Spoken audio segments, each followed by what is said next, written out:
Greetings. We here at PLD Projects want to make it known that we wholeheartedly support the strikes by both SAG-AFTRA and the WGA against the greedy corporate studio executives. It is a fight for basic human decency. Our reviews, discussions, and critiques are in no way supporting the studios, merely dissecting the art and how these wonderful actors and writers continue to influence us on a daily basis. We thank you.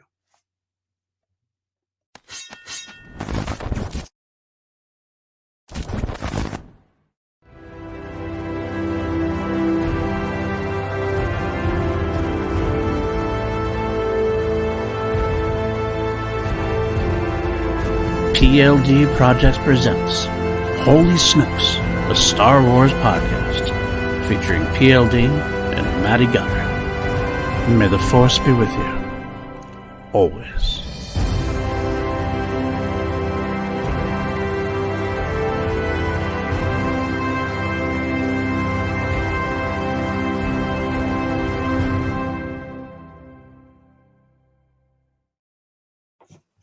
What's up, everybody? Welcome back to PLD Projects. Welcome back to Holy Snokes. The day has come.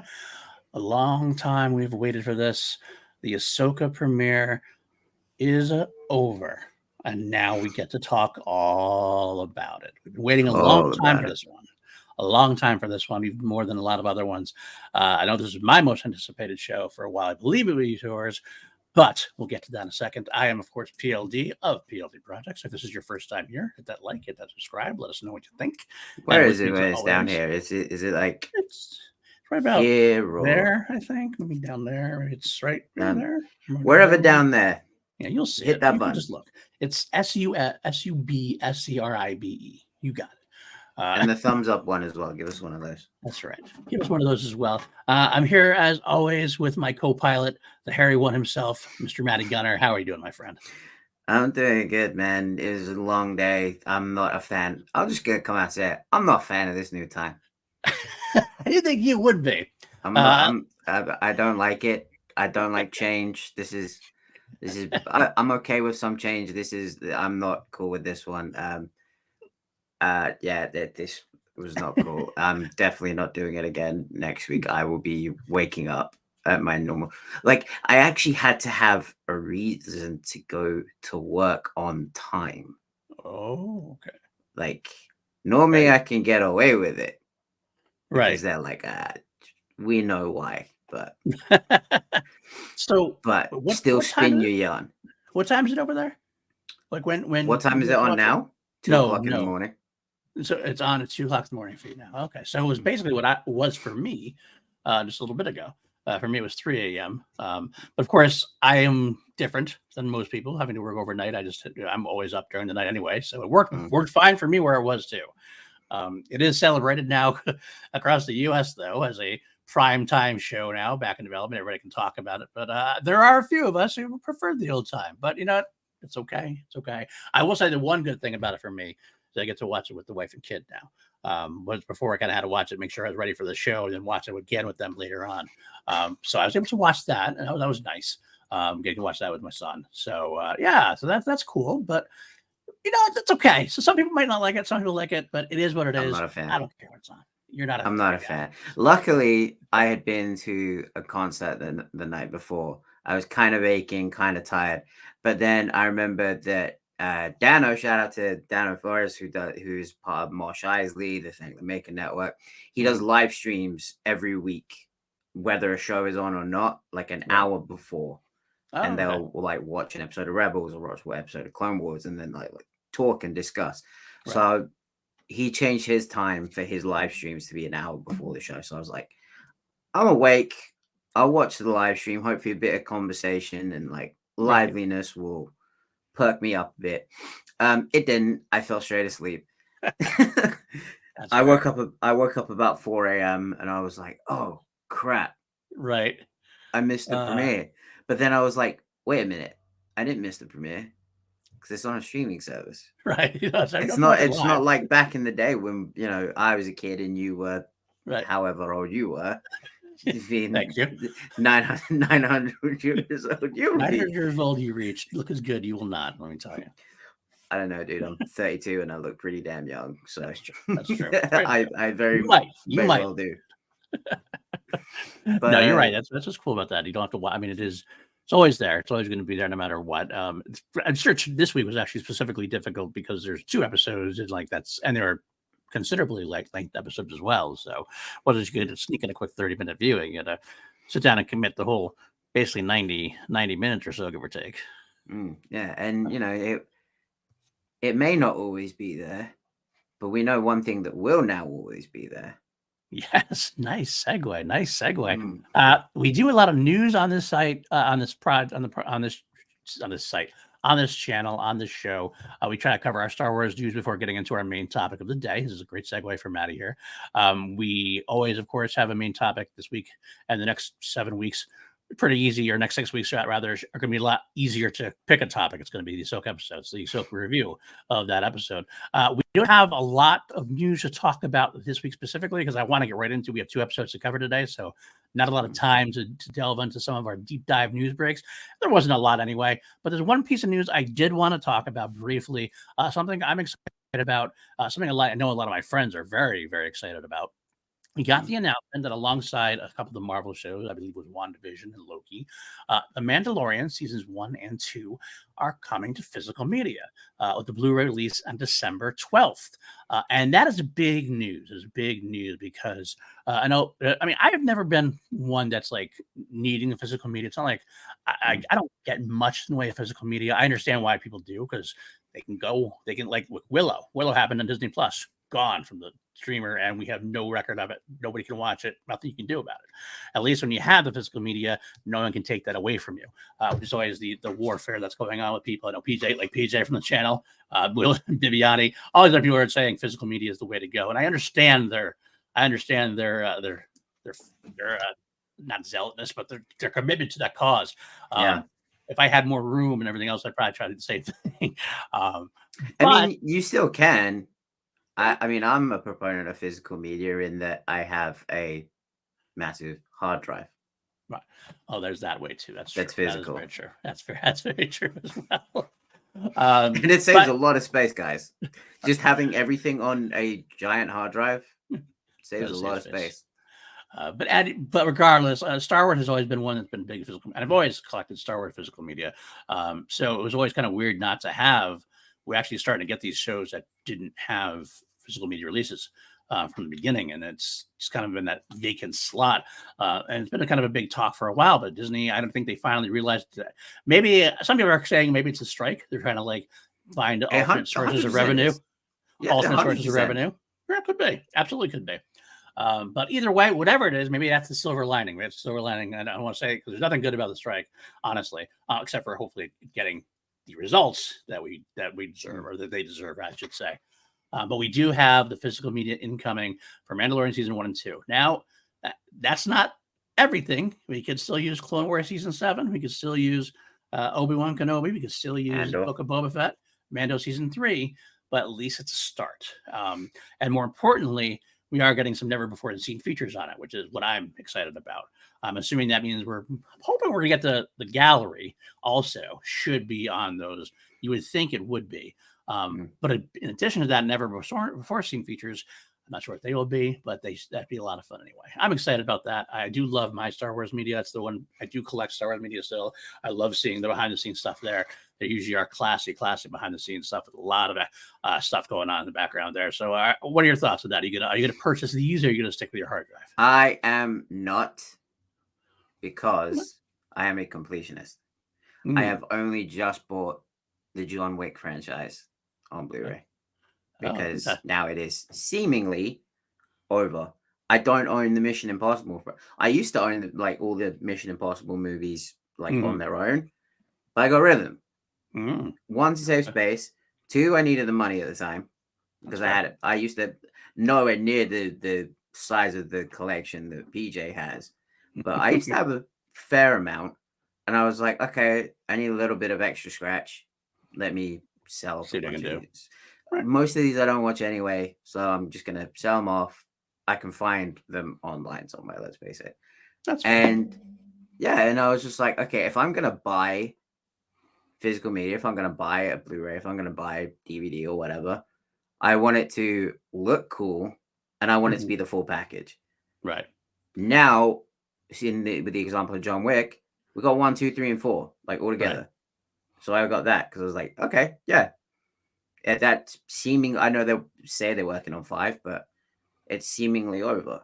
Once Mando is quote unquote done, I'll get all the box sets. Once Andor season 2 is done, I'll get 1 and 2. I would love for them to do a Andor season 1, Andor season 2, and Rogue One like box set. Triple that box would be set. that would be sweet. I'd buy that. That'd be cool. That's very cool. I do actually the bit of physical media I do have is I do have all Star Wars stuff. Every Star Wars one, even like the Ewoks Adventures. I have all Star Wars on Blu-ray. I have that's on Ewok Blu-ray? one. That one's not really legally on Blu-ray. Okay. I do have it on Blu-ray. But everything else I do have, it's those legally purchased and everything else. I also have Lord of the Rings because I was just the Lord of the Rings, The Hobbit. I got the big special editions with all the commentary. I was gonna say it better be the special editions for the amount of crap you give me. Oh yeah, I don't know. I didn't even buy I don't think I even bought the theatrical editions. Sorry, if I did, I got rid of them as soon as special editions came out. And I have the Harry Potter franchise. That's the one the wife likes to watch at least once a year, usually. I mean, and me too. So, but it's nice to have that complete set as well. That's it. Those are the 3 I have at our physical media. The rest is on streaming now as well. So, but I'm happy. I'm happy to see Mandalorian come. I'm hoping to get more. I'm hoping this is a good sign because I'd like to have it the complete collection edition on. I might have to get another shelf. But we'll see. We'll see what happens with that. So my wife just looked at me and like gave me a stink eye because she doesn't like having the Blu-rays. Yeah, she's still looking at me funny. That's all right. All right, let's move into our big topic. Let's talk about something we've been waiting to talk about here. 12 minutes in, and we're ready to talk about. Hold on. Isn't there something else that we need to do first? Oh, I don't know. A little segment, if you will. A little segment? Do we like what to segment do? Do you want to start with? Well, I want to get into the segments first. I got to talk about the segments first. That's what I'm going to get into. We'll get there. All right, we'll get there. I'm sure you haven't forgot. It's been a while since we've done one of these. I'm just keeping you on your toes, old man. Don't worry. Don't you worry, my friend. I'm still the master at this point. I got this under control. I'm still the master of the Holy Project, the master of my domain. I'm just saying, you're the man of 1,000 streams. I want to make sure you remember the structure of this one. That's actually fair because PJ Cable has to usually remind me to do the franchise ratings at the end of 2 Mediocre White Dudes every time, almost every time. So I get it. But we do have our Ahsoka review, and we're going to talk through episodes 1 and 2. We're just going to go through them all in one shot instead of just trying to break them up too much, because how we review things here on PLD Projects is we break things down into segments. We have our segments we kind of pitch our way through, little bite-sized segments as a way to break down things instead of trying to go through every single thing. But yeah, that's how we do it. And we're going to start the way we always start, with what Mr. Gunner is referring to. They thought I'd possibly forget.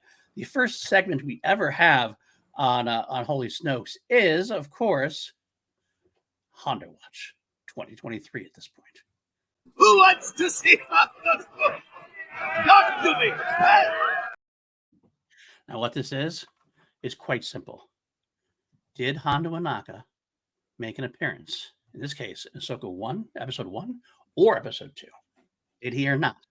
In this case, this effort is no longer profitable. I'm sorry to say, Hondo Watch goes on. Still no appearance from the Great One himself. I thought with a little bit of a break, I would be okay with hearing that. I'm still not cool with it. No, me either. I don't want to hear it any longer. I want to go back. We have the one queued up, the yes queued up. I can't play it until that had queued up since episode 1. Ready to go. We're ready to go. I will say we do have a little smidge of potential news on that. It's potential news. Reading tea leaves, so to speak. Let's read it. I know. Well, let's just throw it out there. I just want to throw it out there. Does it mean anything? Probably not. But there was a tweet by Jim Cummings, the voice actor of Hondo Ahsoka himself. Hondo Ahsoka. Did I say Hondo Ahsoka? Hondo Ohnaka himself. And we should actually read this. I want to read this verbatim on the air, just so I don't make it anything. I don't want to I want you to know exactly what he said, so that we can look at it and decide what we think, if anything. Might not be anything, but let's see if we can find it. I looked for the wrong person first, that's why. There we go. Jim Cummings on August 21st says, who else thinks Hondo Ohnaka deserves a live-action Star Wars debut? Come on, Disney. Perhaps on an episode of Ahsoka or The Mandalorian. Wink face. Now, on the positive side of what I'm looking at, I want to try to see, except through these tea leaves, and I get my own Force vision here. Jim Cummings is obviously a professional. Now, we know that Corey Burton did do the voice for in the Book of Boba Fett for Cad Bane. Yeah, Cad Bane was kind of digital creation. He still did the voice. I have always made clear that I think that if this was going to happen, if Hondo was going to appear, it would have probably done similar to that, and that would have been a more of a digital creation, and Jim Cummings would be able to do the voice that way. Jim Cummings is also definitely a professional. He's tweeting this out on August 21st, perhaps an episode of Ahsoka or The Mandalorian. He knows quite well that the Ahsoka series has been shot, filmed, finished. It's in the can. So why is he asking for this? Right, exactly. So why is he asking for this now if he knows it's in the can already? So yes, is it possible that he has nothing to do with it, has no idea, and he's just hoping that Hondo makes an appearance, even if it's not him, like if it's the Antonio Banderas factor that we talked about? Or is he perhaps, with that wink, potentially suggesting something? Go ahead, you can shoot it down. You are forgetting who this man voices. Mm-hmm. You're forgetting what character that he voices, who he portrays. Like, this is like what he does. He swindles people into. I am sick and tired of clutching at straws only to ever pull out the shortest one. So now I'm just like, Bendu, take the wheel. Bendu, take the wheel. I like that. Bendu, take the wheel. WWBD? What would Bendu do? What would Ben do? But then that could be, what could Obi-Wan do? That actually works, because then it's what would Ben do? And Obi-Wan does kind of look like Jesus. Yeah, that could work too. That could absolutely work. Yeah, we'll workshop that. That's a t-shirt. That's a t-shirt idea. The other option I will throw out there also is this is, the way the world now, sometimes artists, actors, and everything else, they kind of put something out into the world and hope that it catches fire and catches the attention of the right people, and that's what happens.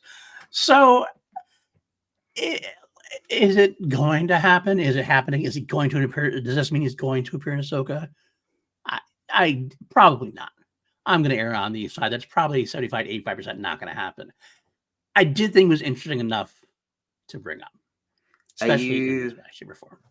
Are you alluding to that multiple artists have to constantly campaign for more work because they get paid absolute dog shit by stupid, idiotic, greedy studio executives? I might be saying that they get paid dog shit and have to work their asses off just to get paid. Yes. How's that for a wink, wink? Wink, wink. There you go. Pay your actors, pay your writers. But okay, well, we'll move on. I needed to include it. I think you understand why I needed to at least include that in the discussion. We're halfway there. We're living on a prayer. Whoa. All right. Our next segment we try to name them appropriately for the show. Sometimes we succeed, sometimes we fail. And if anybody has any pitches for ideas how to name them. What are you talking about? We always knock them right on the head. Okay. All right, sure. Between my punmanship and your dad jokes, we got this made. This first category, we call it Once a rebel, always a rebel.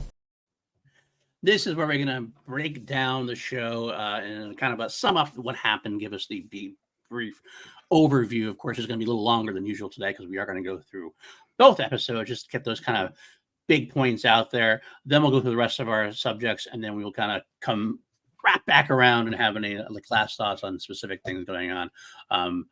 So right off the bat, I got to say, and I think it's something we should talk about almost immediately, Kevin Kiner is a god. He's just a god. John Williams will always be the GOAT. and John Williams has earned the right to do any Star Wars he wants, and as long as he wants to do Star Wars, he should be doing Star Wars, hands down. Mhm. But when he has chosen to finally officially step away and say no more, then Kevin Kiner should basically be doing all Star Wars. He should be hired to just be the Star Wars composer, hands down. He just understands it more than anybody else. He uses, I know, because there is also a Ludwig track in these 2 episodes Ludwig, as well. Ludwig is fine. I love Ludwig. But as far as Star Wars goes, Ludwig sounded like Rocky the first time I heard it. Ludwig sounds a little like his other music sometimes. Kevin Kiner sounds like Star Wars. Like it, hands down. I've grown to love the Mandalorian theme. Don't get me wrong. I don't mind his work in there. I don't mind, like, I think he does wonderful work. But as far as pure Star Wars goes, Kevin Kiner just understands Star Wars. He knows when to use the Williams motifs. He has his own motifs that feel like Williams motifs. It just feels like Star Wars to me. There was one at the very start of this episode, literally in the opening, which almost seemed kind of Tim Burton-esque to me. Okay. Not Tim Burton. Danny Elfman-esque. Yes, I have know the discordant piano strokes as they were walking through killing everyone. Right. There was like the weird discordant, like almost Edward Scissorhandsy, like Danny Elfman style, Oingo Boingo discordant piano stuff. And I was just kind of like, that's really weird, but really cool. And that's what it is. He takes these risks on things sometimes, but his risks always work. They always like work whatever he's going for, and that's what works for me. Beyond the score, and I could point out many times in the score, like every time he did a Sabine theme or a variation on the Sabine theme, anytime he did a variation on the Ahsoka theme, he had some great new action beats that really harken back to the original trilogy. Like they're almost like quotes of the original trilogy, but not quite. They were kind of inspired by.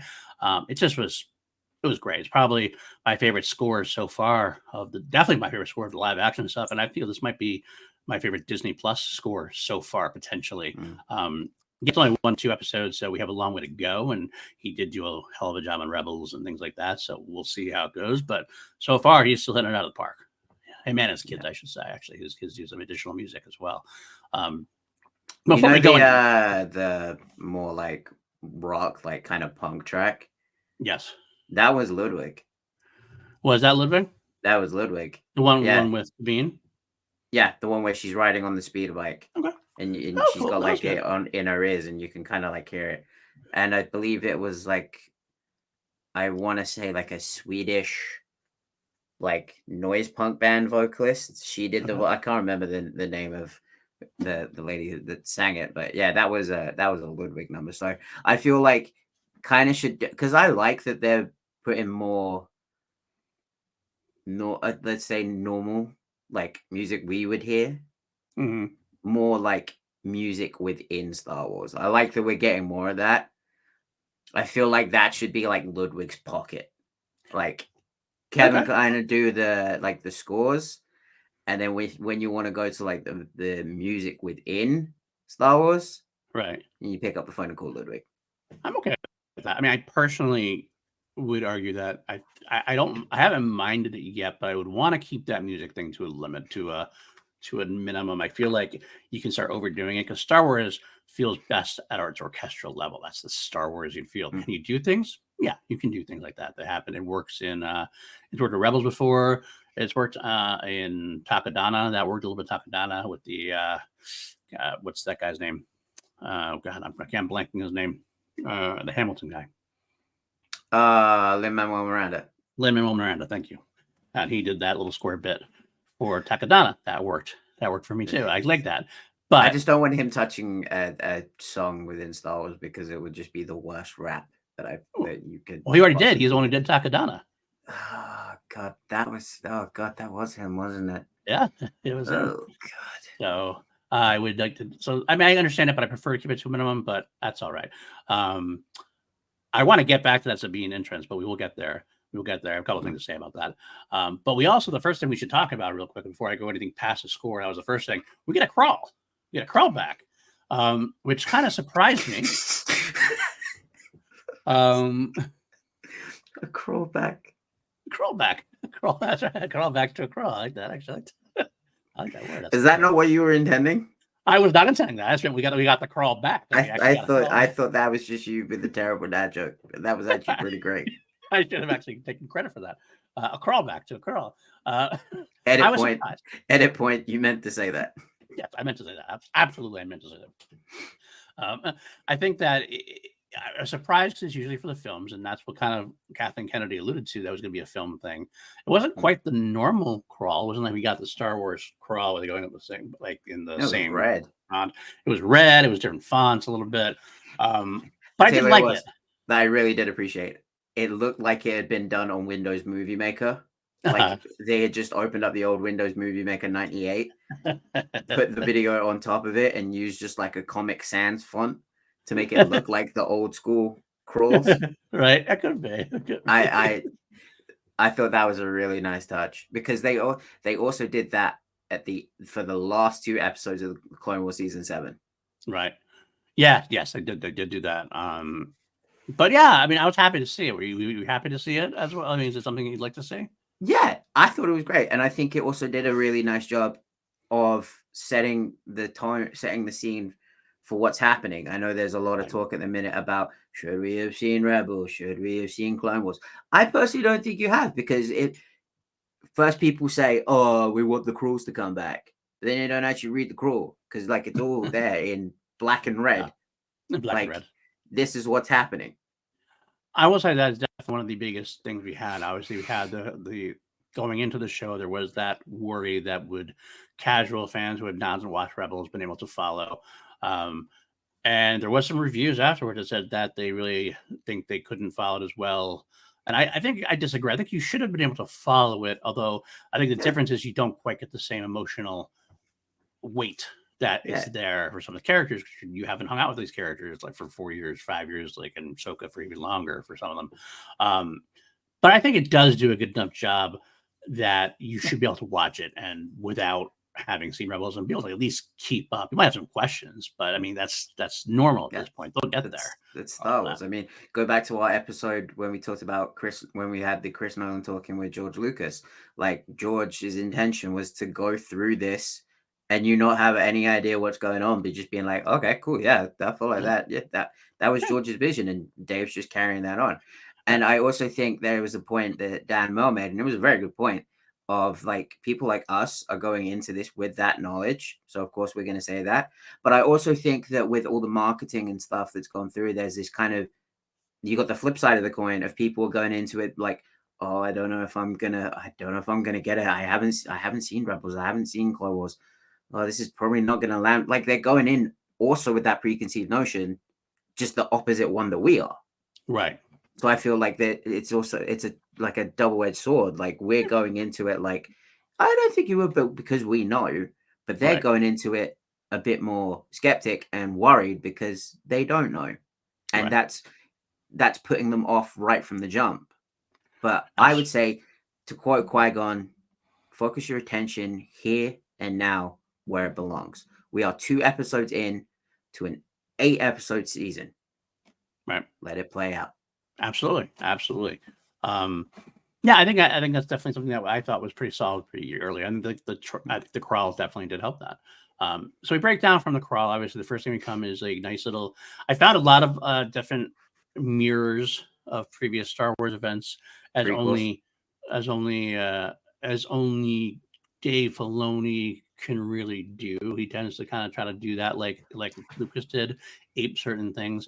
Like here we have a Return of the Jedi moment where the Lambda shuttle comes in and asking for code clearances, and it's an old code, sir, but it kind of checks out.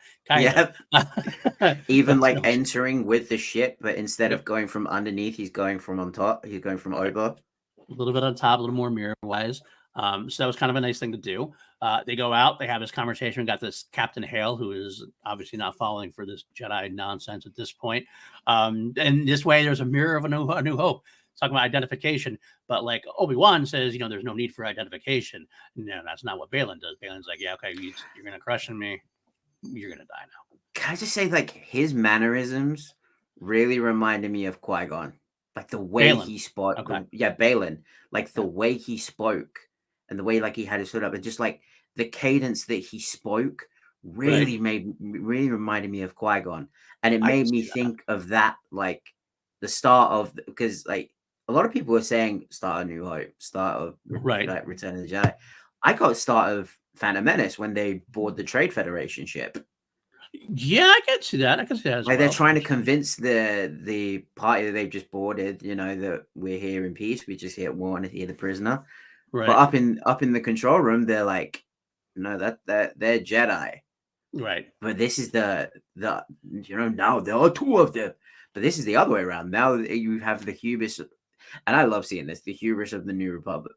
Like Right. they are just so they've won the war Right. supposedly, and now their shit don't stink because they've beaten the Empire. So they're like, these people aren't Jedi. You're just Imperial trash that got Right. to that you're lucky you got this far. It's just like, bro, did you not learn the first time?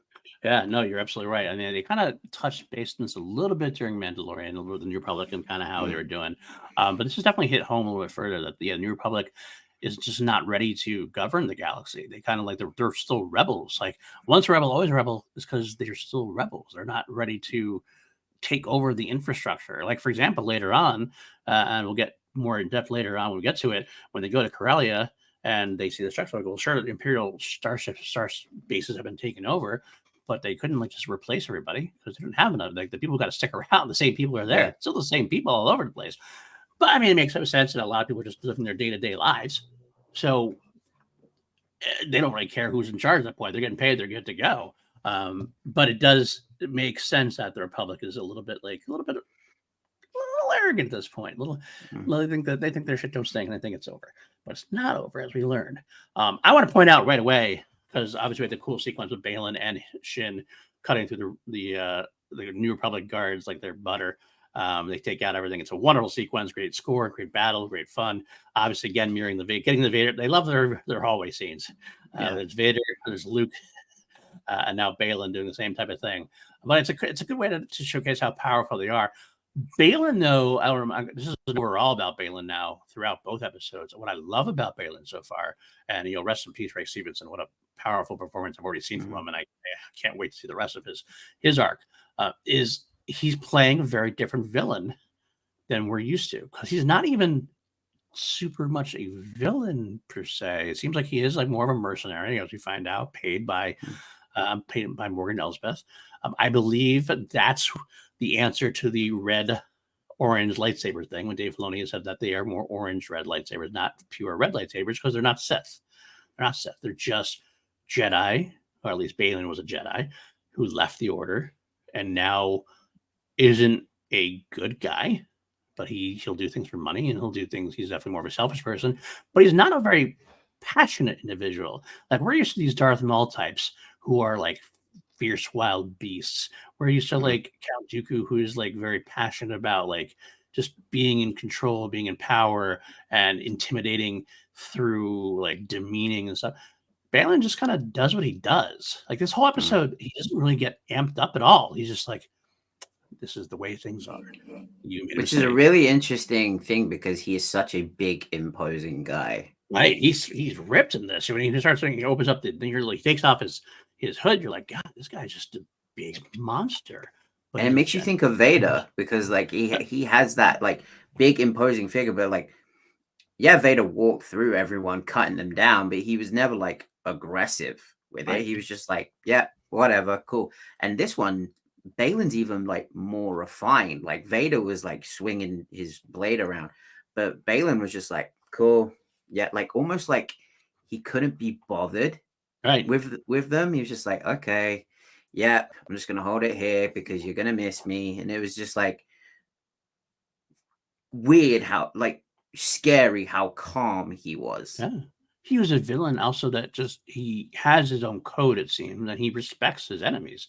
Like he respects Ahsoka Tano at this point. We haven't seen them fight yet, but he doesn't want to kill her really necessarily. And we know he thinks highly, or he knows that he's heard highly of her and everything else.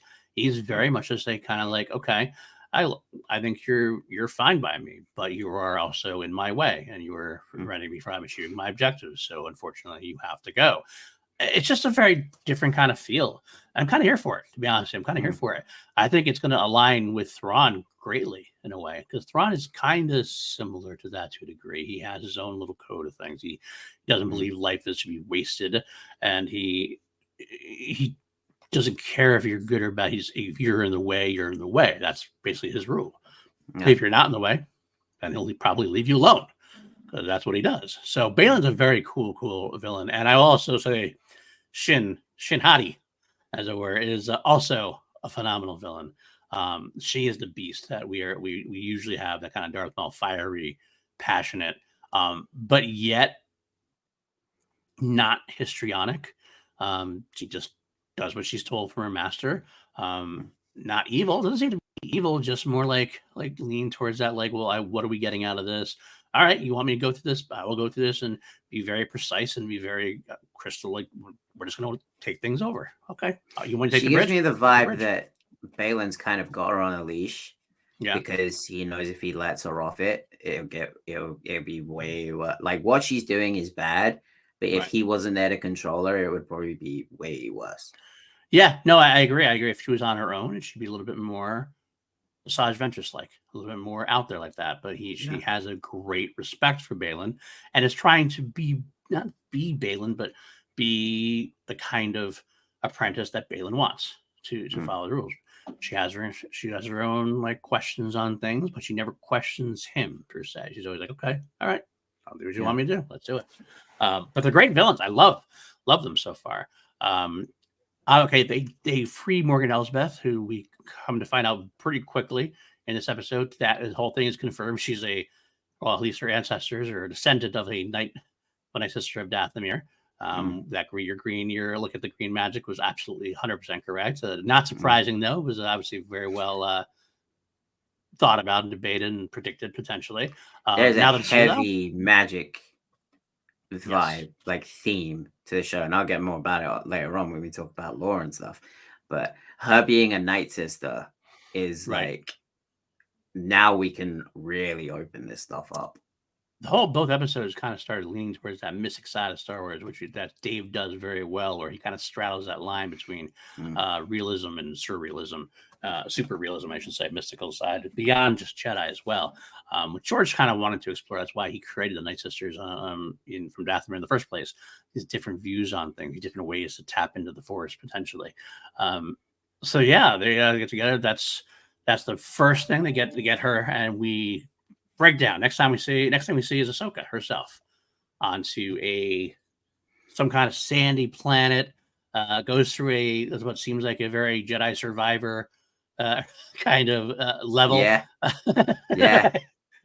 I believe that. I think they even called the planet Arcana, which is obviously a reference to magic. Right. Yeah. The Arcane and Arcana, that's another reference to magic. So I thought that was really cool. Yeah. Oh, by the way, real quick, do you know that Skull and Hati? I don't know if the two Norse wolves, right? Two Norse wolves. Yeah, that's very Dave. Very Dave. Yeah. Of course, Dave. We see you, Dave. We get it. You like wolves. But yeah, she is. Yeah, absolutely. She's on Arcana. She does do her Jedi Survivor magic or puzzles and things of that nature to find this map. Can I just quickly add in? I know PJ Campbell was losing his mind when he saw the map, because it looked like the orb from Treasure Planet. Yeah, it did. It really did. You're not wrong. It really did look like, I can't remember the name of it, but it looked exactly like, even the blue lights. It looked exactly like the orb from Treasure Planet. And as soon as I saw that, I was just thinking PJ. I'm sure. Yeah, I'm sure he did. I didn't talk to him about that specifically, but I'm sure he did. So he gets attacked by a couple of droids. Makes pretty quick work of them. HK droids. Are canon now. I'm holding out hope one of them calls Ahsoka a meatbag. I'm holding out hope we get one like that is kind of like on their side for whatever reason. They just start calling a meatbag. Either way, they said self-destruct. Ahsoka runs away, and we get the appearance by Huang and David Tennant, who I did mention this to PJ. He was very important to the show. I didn't think he would be this important and like have this much of a role. He was part of the crew. I kind of expected this to be a kind of a cameo or maybe a one episode kind of thing where they're looking for some lore or whatever. But he is like part of the crew.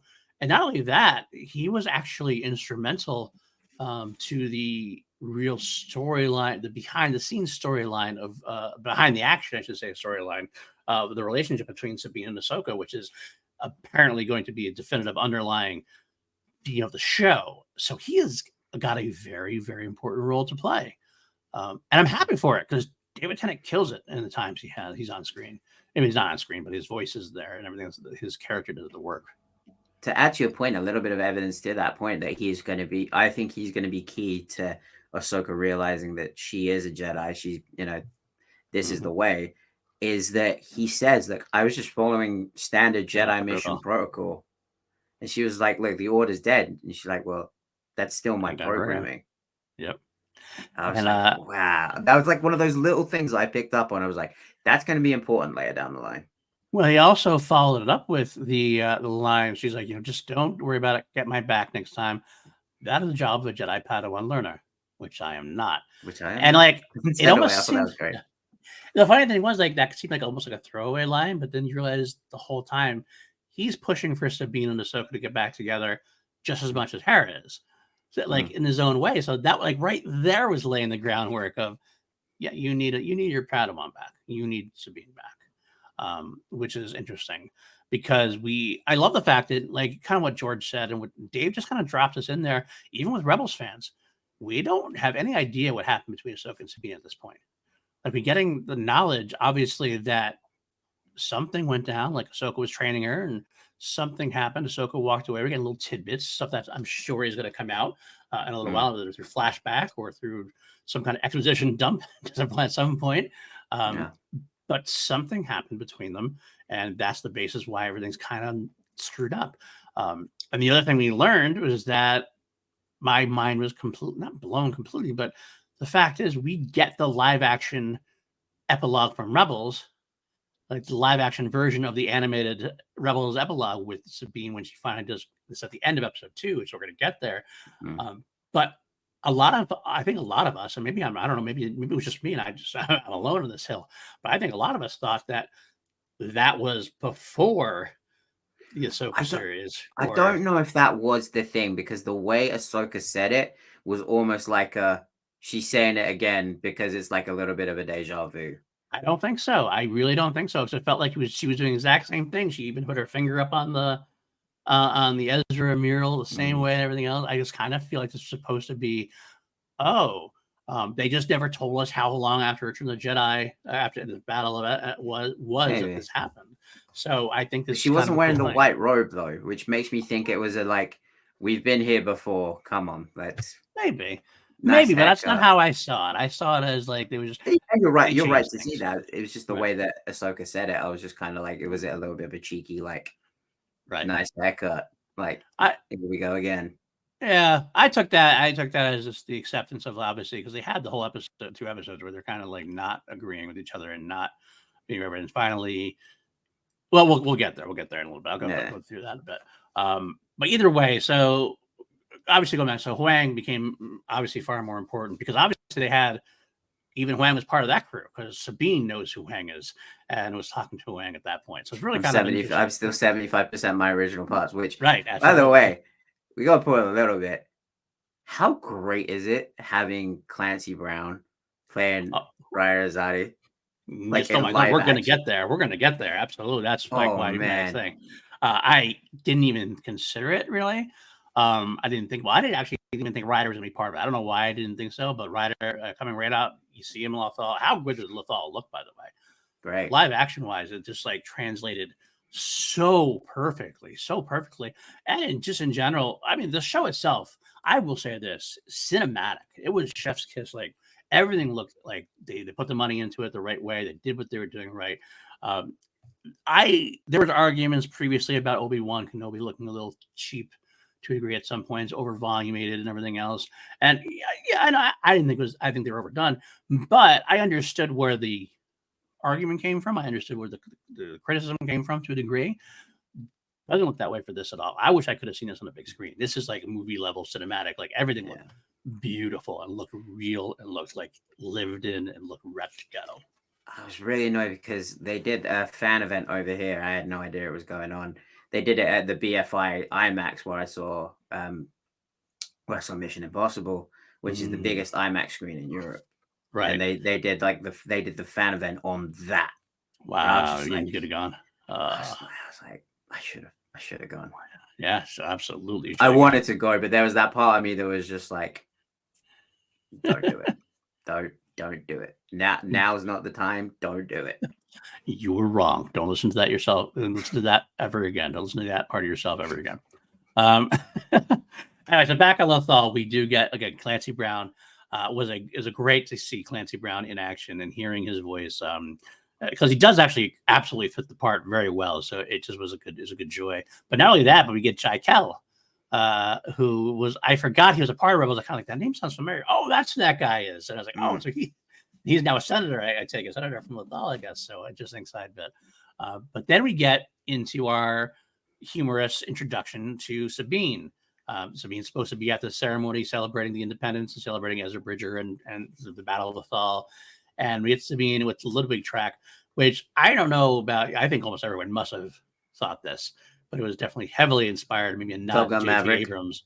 No, to J.J. Abrams and Star Trek 2009 and Captain Kirk writing, because you put this song to Sabotage by the Beastie Boys, and it seemed exactly like the opening to Star Trek 2009. So much so that if you go on Twitter later on, the great Nerd Chronic has re-edited the scene and put Sabotage behind it, and it worked perfectly. Because I saw the one that the guys of Thank the Maker posted where they had the Top Gun on the upper part of the screen and this at the bottom, and it's literally like even like her looking at the E-wing is exactly the same pace as Maverick turning and looking at the F-14. Okay, like, well that I can see that as well. I can see that as well. But the difference is with the punk rock song playing, it felt like they just like, well, we can't get Sabotage, but Sabotage doesn't work. So a little bit kind of write your own sort of Sabotage that maybe fits Sabine's character a little bit more perfectly, and that's what you get. She's evading authorities, just like they're the captain, just like James Kirk was evading the cops and everything else. It was very similar. Very similar. It's cool seeing E-wings too. A little side note: we got the A-wing at the start, which we never really see many A-wings, but like seeing the E-wings from Legends, I was like, man, Dave he's taking as many creative liberties as he can. He's dipping in deep there. But what an introduction to her, though. Absolutely, it was exactly what we needed. You get the rock and roll going, get her being cocky, get that trailer thing sliding underneath the ship there. Great introduction to just a rebel. That's what Sabine is. She's a rebel. Pure perfect choice, perfect way to get into it. I love that intro. How about you? Yeah, I thought it was great, especially because you had the one officer that was like, she's not gonna stop, is she? Nope. The other guy's like, Sabine, come back. He's like, I would have liked for that to have been Carson Tever. I think that would have been a really, really nice, or to have Dave in there as Trapper Wolf. Trapper Wolf. Yeah, that would have been funny. Like him directing himself. That would have been pretty sweet. But could have been Zeb. Could have been Zeb even. Yeah, or Zeb. We haven't seen Zeb yet. So, probably gonna save Zeb. I'm probably gonna save them. Although I kind of am wondering if we saw Zeb in Mandalorian, that was like a pat on the head, because we might not get Zeb in the story for this, because it might not fit because of what's going on. I also think that Zeb might be, if we get Zeb, it'll be a limited role, because CGI is pretty expensive to have a character like that be a heavy part of the story. So get him as a pilot, make him appearance here and there. He's in a cockpit, so he can reuse shots and things like that. I don't know. I think we'll get Zeb, but I think it'll be more of a limited way. But it's okay. I think that's okay. It's what fits the story or not. But having Zeb be that would have been kind of fun as well, for sure. But beautiful thing done so far. I love how they're introducing the characters. We kind of this felt the most like a Rebels sequel right there. That kind of had the humor to it, had the attitude of it, and it had the visuals of it for sure. But so we get to Sabine's, who's living in Ezra's old home, the old communications tower there with the Cat, who was heavily involved in both episodes, and it makes me want to get a Lothcat, because God, that Lothcat looks good in live action. I don't know, they look like they shed all over the place. I don't care. They're going to protect you. They're going to let you know when robots are behind you about to kill you. Although they might knock your map ball around, but that's okay. You got to go with the bad a little bit. So Sabine's there. She's not exactly happy about everything. You can tell she's been down for a bit. She's obviously, that's the whole thing about Sabine and Ahsoka. One of the comments I heard about Ahsoka was that Ahsoka seems a lot less joyful than like the animated version. And you're not entirely wrong, but I think that's because there's a reason. I think there's a reason. Like, I think this is the world starting to weigh down on her. She lost Anakin. She lost her that way. She lost Ezra at the end of episode of the Rebels and everything else. And obviously, this thing with Sabine didn't work out too well, and she's kind of feeling guilty about that as we come to find out. Absolutely. So I think it's kind of more of a thing where they're going to give us that, but I think she will get joyful. I think this adventure is going to bring the joy back to them a little bit potentially. So I think I understand the criticism to a degree, but I think my own answer to that is hold up, let them cook. We got a little bit of it, I think, when she was talking with Hu Yang at the start, and she like knocked him with the map, just sort of like saying "you klutz." Like, yep. She had like the grin on her face, and yeah, I think it's there. But also got to remember, she's not to be ageist or anything. She's 50, like pushing. She's older now. She's like, I think someone did the math. I think she's like 46 at this point. More than that. I think she's even more than that because she was born before Phantom Menace. That's 32 years before. There you go. Battle of Yavin. That's and Battle of Yavin's like 10 she's years not after exactly that. a spring chicken anymore. Huh? Which I will say, the only thing that bugged me, she needs to get lessons from Tom Cruise on how to run. That's fair. Running, but I will say the running bugged me because it looked like she was like she was like trying to sprint, and she just minor bug. It doesn't matter. I wonder if the Leku prosthetic might hinder that, maybe potentially. Probably. I don't know. Yeah, the costume's probably pretty heavy as well. So, and no, you're not wrong. Again, that's one thing I want to say too. She's a lot older. She's not the teenage apprentice anymore. I know I am a lot less energetic and happy-going, lucky than I was when I was a teen as well. So fair enough. But we get Sabine. She's down at the ground. We get to look at the hologram of Ezra, getting his first appearance right away there. Although I kind of think this might be the last time we see Ezra, at least to the finale, maybe, or maybe even beyond. I don't think we're going to get Ezra, to be honest with you, in the show. And if we do, I think it'll be at the end. I don't know about your thoughts on that, but maybe that's a Force vision. I said the same thing, and I got killed online for it, so I'm gonna. Really? Yeah. I think it makes sense. I think it makes sense that we don't see him for a while. I think that that's the end game. He's the MacGuffin. He's the one yes, as Ahsoka made clear, they're after Thrawn and after prevent another war, but Ezra's kind of like the thing for Sabine at this point, and to get him back early, I don't think it makes much sense. I can see them holding it to the movie. He pulled you're like, it's bad when a chick says you're like a brother to me. Yeah, like that's like worse than getting friend zoned is when a chick says you're like a brother to me. He did the reverse to her. He's like, you're like a sister to me, which is funny because she was the one always rejecting the romance before. She was the one that was always rejecting him and pushing him away. So maybe he was just doing that because he wants to make her feel at ease. Maybe we'll find out. He's given up. Maybe potentially. Maybe he knows he can't. He has no time for love, Dr. Jones. He's got stuff he's got to do. I do think it's interesting. It was, and the crew revealed this, that they think he's dead. Like, yeah, that answered a big question for me, because it was like, why didn't they go chasing him before? Because they thought he was dead. That was a little weird because obviously at the end of Rebels, we all kind of saw the Purrgil wrap them out, and he said he was with Thrawn, and see them fly away. And even Hera said he was killed at the Battle of Athal. But it didn't, like, when you see that, you don't think death. I mean, I'm guessing that because it has been so long since then that he was just assumed dead and assumed killed. And also, if we go back to that last arc, the way he was like preparing himself and like leaving messages for everyone and stuff, that is very much I'm very aware that I'm probably about to die. Right. I'm probably about to go to my death. And then you have the him doing the same pose as Kanan, like holding the Purrgil back, holding the door back. It was kind of like well, shit, dude might be about to die at this point. So I thought that answered the question really well for me. I thought that was a really nice touch. Right. And then Hera is very. Mary Elizabeth Winstead crushed it as Hera. Like I fully thought I was like looking at Hera. That's funny. Like to me, it was a little. I didn't come to it as quickly with her.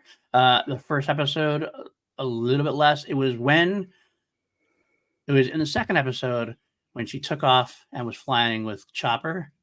Like, But we then I gonna was like, get to that. there she is, and we're gonna get to that. But that's when I was like, that's Hera. So she got there for me. I did have a little. I gotta be honest with you. I know. I mentioned this to PJ as well at one point.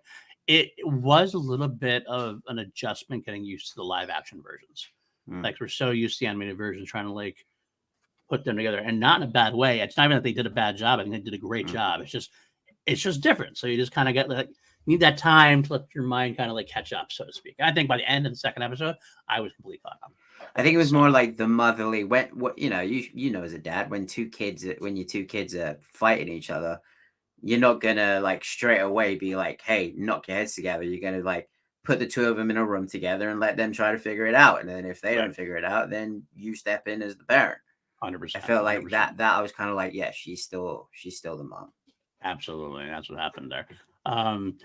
So they get back. Ahsoka actually brings the map to Hera. Hera obviously pushes for Sabine, and Ahsoka is not too thrilled, but agrees. And they get Sabine. Sabine, there's just like kind of weird energy there. Obviously, again, this is stuff we don't know about yet. We don't know what happened. Obviously, something happened. Huang, though, is a good social lubricant, so to speak. He tries to get them to work together. He's kind of pushing Ahsoka in one way. He's trying to push Sabine the other way. And we learn the lightsabers. He got the clue from Hera's from the incident of when Balin and Shin attacking the Republic ship. They had a recording of it. Huyang gets to analyze that recording and takes a look at the lightsabers and determines that one of them was Balin's skull. And we get the exposition that he was a Jedi and that he did left was last seen at the end of the Clone Wars, which is interesting to me because Ahsoka doesn't know Balin's skull. So what was he doing during the Clone Wars? Perhaps this is a Tales of the Jedi episode waiting to happen. He must be fairly important as well because Huyang even says he's like, there's only one person I've seen in the last 500 years craft a lightsaber like that, and it's Balin's skull. Right. So, of course, Ahsoka and Sabine come kind of butt heads again. Sabine, they hope that Sabine's art style, almost that Sabine can pull a Thrawn, really use her art background and her art skills to kind of decipher the map that she found. And so Sabine wants to take it away because she is not comfortable on the ship, really. And Ahsoka says no, but Sabine says basically, F off, I'm going to do what I want. So she does, and she leaves, and she goes back. Ahsoka not thrilled with it. That's when we got this great conversation with Hera about things, and Hera again doing this great little job of like pushing them together without like saying you have to work with them. It's kind of like I think you guys can use each other. I think you can go on with this. But the greatest line in there and the most exposition we got, of course, when Hera says, I bet your master thought you had a tough time with you as well. And Hera, Ahsoka looks at her like for a moment, like I was like, don't go there. Don't go there. Like, don't bring that up. She turns around and says, Anakin, I didn't finish with Anakin. But the best part of the dialogue was what comes next when she goes, I walked away from him just like I did Sabine. All of a sudden, it turned for me. It's like, okay, so this is not necessarily that Sabine failed her. Ahsoka feels guilt over this as well.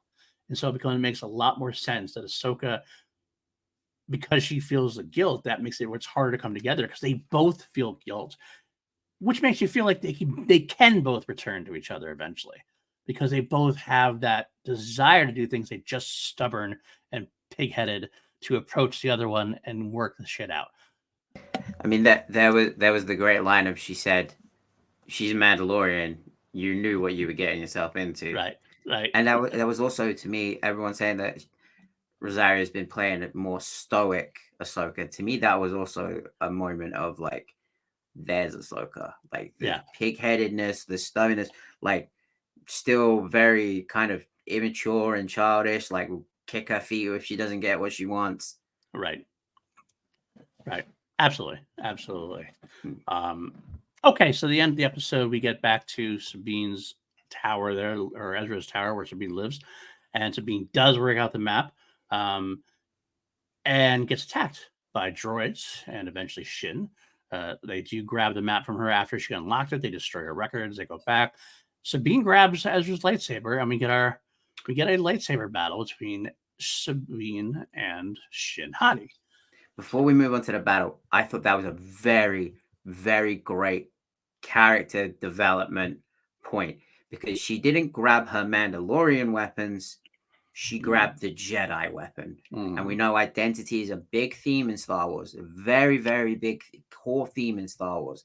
And I feel like that is going to be her overarching theme of, right. I may not be a Force user, but I'm going to find the same as Din finds his way to be the Mandalorian. It's not this is the way, this is my way. Right. She's going to have her version of that with becoming a Jedi. Absolutely. Also, well, we learned this later on also that we kind of got a hint of it before. She has her Mandalorian helmet like in a bag, like stored underneath like some shelves. Like it's obviously been not used for a while. The armor's put away. So I think she doesn't feel like even a Mandalorian. So she can feel like herself right now. I think that's the visual cue that because we never really saw her without her armor in Rebels. This is her like she was past that now, and she the long hair. It was just not Sabine. That's the problem. But yeah, she does grab a lightsaber for that reason, and we have the battle. And it's a good, fun battle. Obviously, she's being overpowered by Shin, which makes sense. We're going to get to why in a little bit. And then Shin kind of stabs her through the left side of the stomach, and grabs the map and leaves. And as Ahsoka and Huang come upon her, and pretty much, she fades to black. We're like, oh my god, is she dead? Now we know she's not dead because she has the big arc coming. We could feel that. But it was a nice ending of the first episode. However, I do have a minor rant, and I want to get this out. I feel weird because this is actually a red eye argument, as we know we call the red eyes. Oh, I know exactly where you're going with this. The red eyes have. I don't like agreeing with a lot of the red eyes, but if you ever have filled the episode or visit our show here, we call the red eyes the very angry mob of angry basement dwelling people who just hate everything. So I hate having to agree with anything I have to say. But I don't love the fact now that we're getting this whole lightsaber stabbing through the gut and they're living. And I get arguments from both sides. They're like, well, Anakin was like dismembered. Darth Maul was cut in half and he lived. And that's all true. But the difference for me here is a couple of things, because in that very next episode, she's up ready to go in 5 minutes. I mean, it's like she took a lot of time, didn't get anything put in place at her. Like she's not like mechanical limbs or anything. It just, and I'm not saying it's impossible for her to live, because obviously speaking, the way they showed the wound later on, it was a lot lower and obviously could have missed stuff. And they have advanced medication, so it's not something to me I'm going to really rant about and say, "Oh, this is terrible. Oh, this is horrible." I'm not saying that. I'm not saying that at all. But I do kind of wish they would stop doing that a little bit, because it almost, at least you visually, feels like it cheapens the lightsaber a little bit to me. Like there's a way they could have done that. She could have just sliced an arm off, a typical Jedi Star Wars style, or even just slashed her leg and knocked her out, kind of thing. Done something else. It just seems like if they're going to start doing that too much, it's going to feel like, well, why? I mean, Qui-Gon got killed with the thing. Obviously, Qui-Gon was right to the chest, and there was no medical anywhere nearby that could get him. So I'm not saying it's the end of the world, but it is a little bit annoying. I wish they would pull back on that just a smidge. To quote Arnold, it was a flesh wound. The placement of it wasn't near any vital organs. I know I saw a lot of people saying it was like through the liver. It wasn't. It was too high to have gone through the liver. And the argument is, how long was Qui-Gon lying there for? A long time. Absolutely. Ahsoka was right there to pick Sabine up and take her to get medical attention. Qui-Gon was probably laying there, if not already dead, dying for, I would be willing to say, probably 20, 30 minutes. So he was probably laying there just like, everyone, put me to the fucking back to tank. And again, I guess what I'm trying to say is I'm not arguing the specific of it, the sensitivity of, oh, she should have died and oh, she couldn't have lived. It's more about the general, I feel like it just kind of cheapens the view for me. Yeah. Like I want that when somebody gets stabbed like that to the gut, that should be something that is much harder to get over, come back from, instead of like, I guess back to the thing, I'm up and ready to go and fly out the next episode. Ready Plot to go. armor, bro. Yeah, exactly. Okay, Plot not a armor. big deal. Not the end of the world. No at all. bullet in the world can penetrate plot armor. Absolutely. So just a little nitpick for me. I'd like to see that. I'd like to see them just pull back from that a little bit, because it seems like with You Reva want to see doing more it people Obi-Wan, get cut in half like yeah. Darth Maul? Because that didn't work either. Well, that's. But at least it made sense when Darth Maul came back. Like he took a long time when got driven insane, and we had mechanical legs. And so I just wanted to have more repercussions if he gets stabbed. Here's the thing as well, and this has just clicked to me. The lightsaber was never developed as a weapon to kill. It was developed to, like, it cauterizes the wound as soon as the wound is made. It was made to, sever an arm, cut off a weapon. It was never designed to kill. It was just designed to de-escalate a confrontation very, very quickly in a very decisive manner. So I kind of get it, because obviously Qui-Gon dies from it, but we also need to remember, like, the Jedi didn't build a weapon to kill. I mean, I understand that to a degree too. And again, I'm not gonna say it's the end of the world. It just seems like there are easier ways you could have done it and make it not. I want them to save that for real big moments when something is going to be more final. You know what I mean? The map makes it out like the final moment, and it's all of a sudden. And again, also, maybe Shin wanted to leave. Maybe Shin wanted her to survive. Maybe she stabbed her in a place where she was like, "All right, cool. I'll see you again. I'll see you soon." Could be. But all right, either way, just a thought, a little minor rant. That's where we end the first episode. And we get to the second episode, where we learn very quickly that Sabine's going to be okay. She wakes up in a medical unit with the same medical droid that Luke had, or at least same model or whatever. Same like sounds and everything else. It was always nice to hear those consistent sounds in the Star Wars universe. And this is where it gets interesting to me, because we get Ahsoka and Sabine obviously kind of butting heads a little bit, because Sabine did take the map and then lost it. And Ahsoka is really intense. Like, well, what'd you find out? Couldn't find out anything, really. But we have a great moment then where she realizes that there was droids there. Maybe they can get something out of the droid. So when Ahsoka gets to go back to the tower to search out if a possible droid is there, we get a great scene. I like when Ahsoka grabs the droid, brings it back, and Sabine starts going on the head and trying to go fiddle through the head, try to get to the. It felt like a very Rebels sequence. Sabine's going to find the memory core and find out where the droid came from. It leads to some great commentary from Wang, who's there. And because Hera's there, right? And Hera's like, "I think you should do it." And Hu Yang's like, "Yeah, because you're a hologram." Yeah, exactly. It's great moments. But they do find out that the droid came from Corellia, of course, which is I don't think we even knew this before, that Morgan Elsbeth had some stuff in the rebellion, or had her ships back there in Corellia. But this is the more important part here, is what we have in between. Obviously, Ahsoka and Hera are going to go to Corellia to try to seek out the next step, so to speak. But we get from Sabine is this great conversation with Huang. And this is why, again, I feel like Huang is one of the most important pieces of the story here. He really is pushing Sabine, in a subtle and then not so subtle fashion way. He's like, here's got your lightsaber. It's your lightsaber. You made modifications to it. It's now your lightsaber. Oh, have you been training? No. Well, maybe you should start trying again. Maybe you should start getting into that. Obviously, Sabine knows there's a block there between her and Ahsoka, and Huang's kind of trying to say, well, it's a two-way street. But my favorite bit of information that comes from here is the confirmation that I had. The confirmation, what I predicted earlier, is that Sabine does not have a strong connection to the Force. You're not going to see her be moving rocks around or anything like that. In fact, it is almost a confirmation in the way that she doesn't have the Force. As Huang said, of all the Padawans he's ever led, she's had the least aptitude of the Force possible. So that makes sense to me. And to me, it's something I never would have thought of.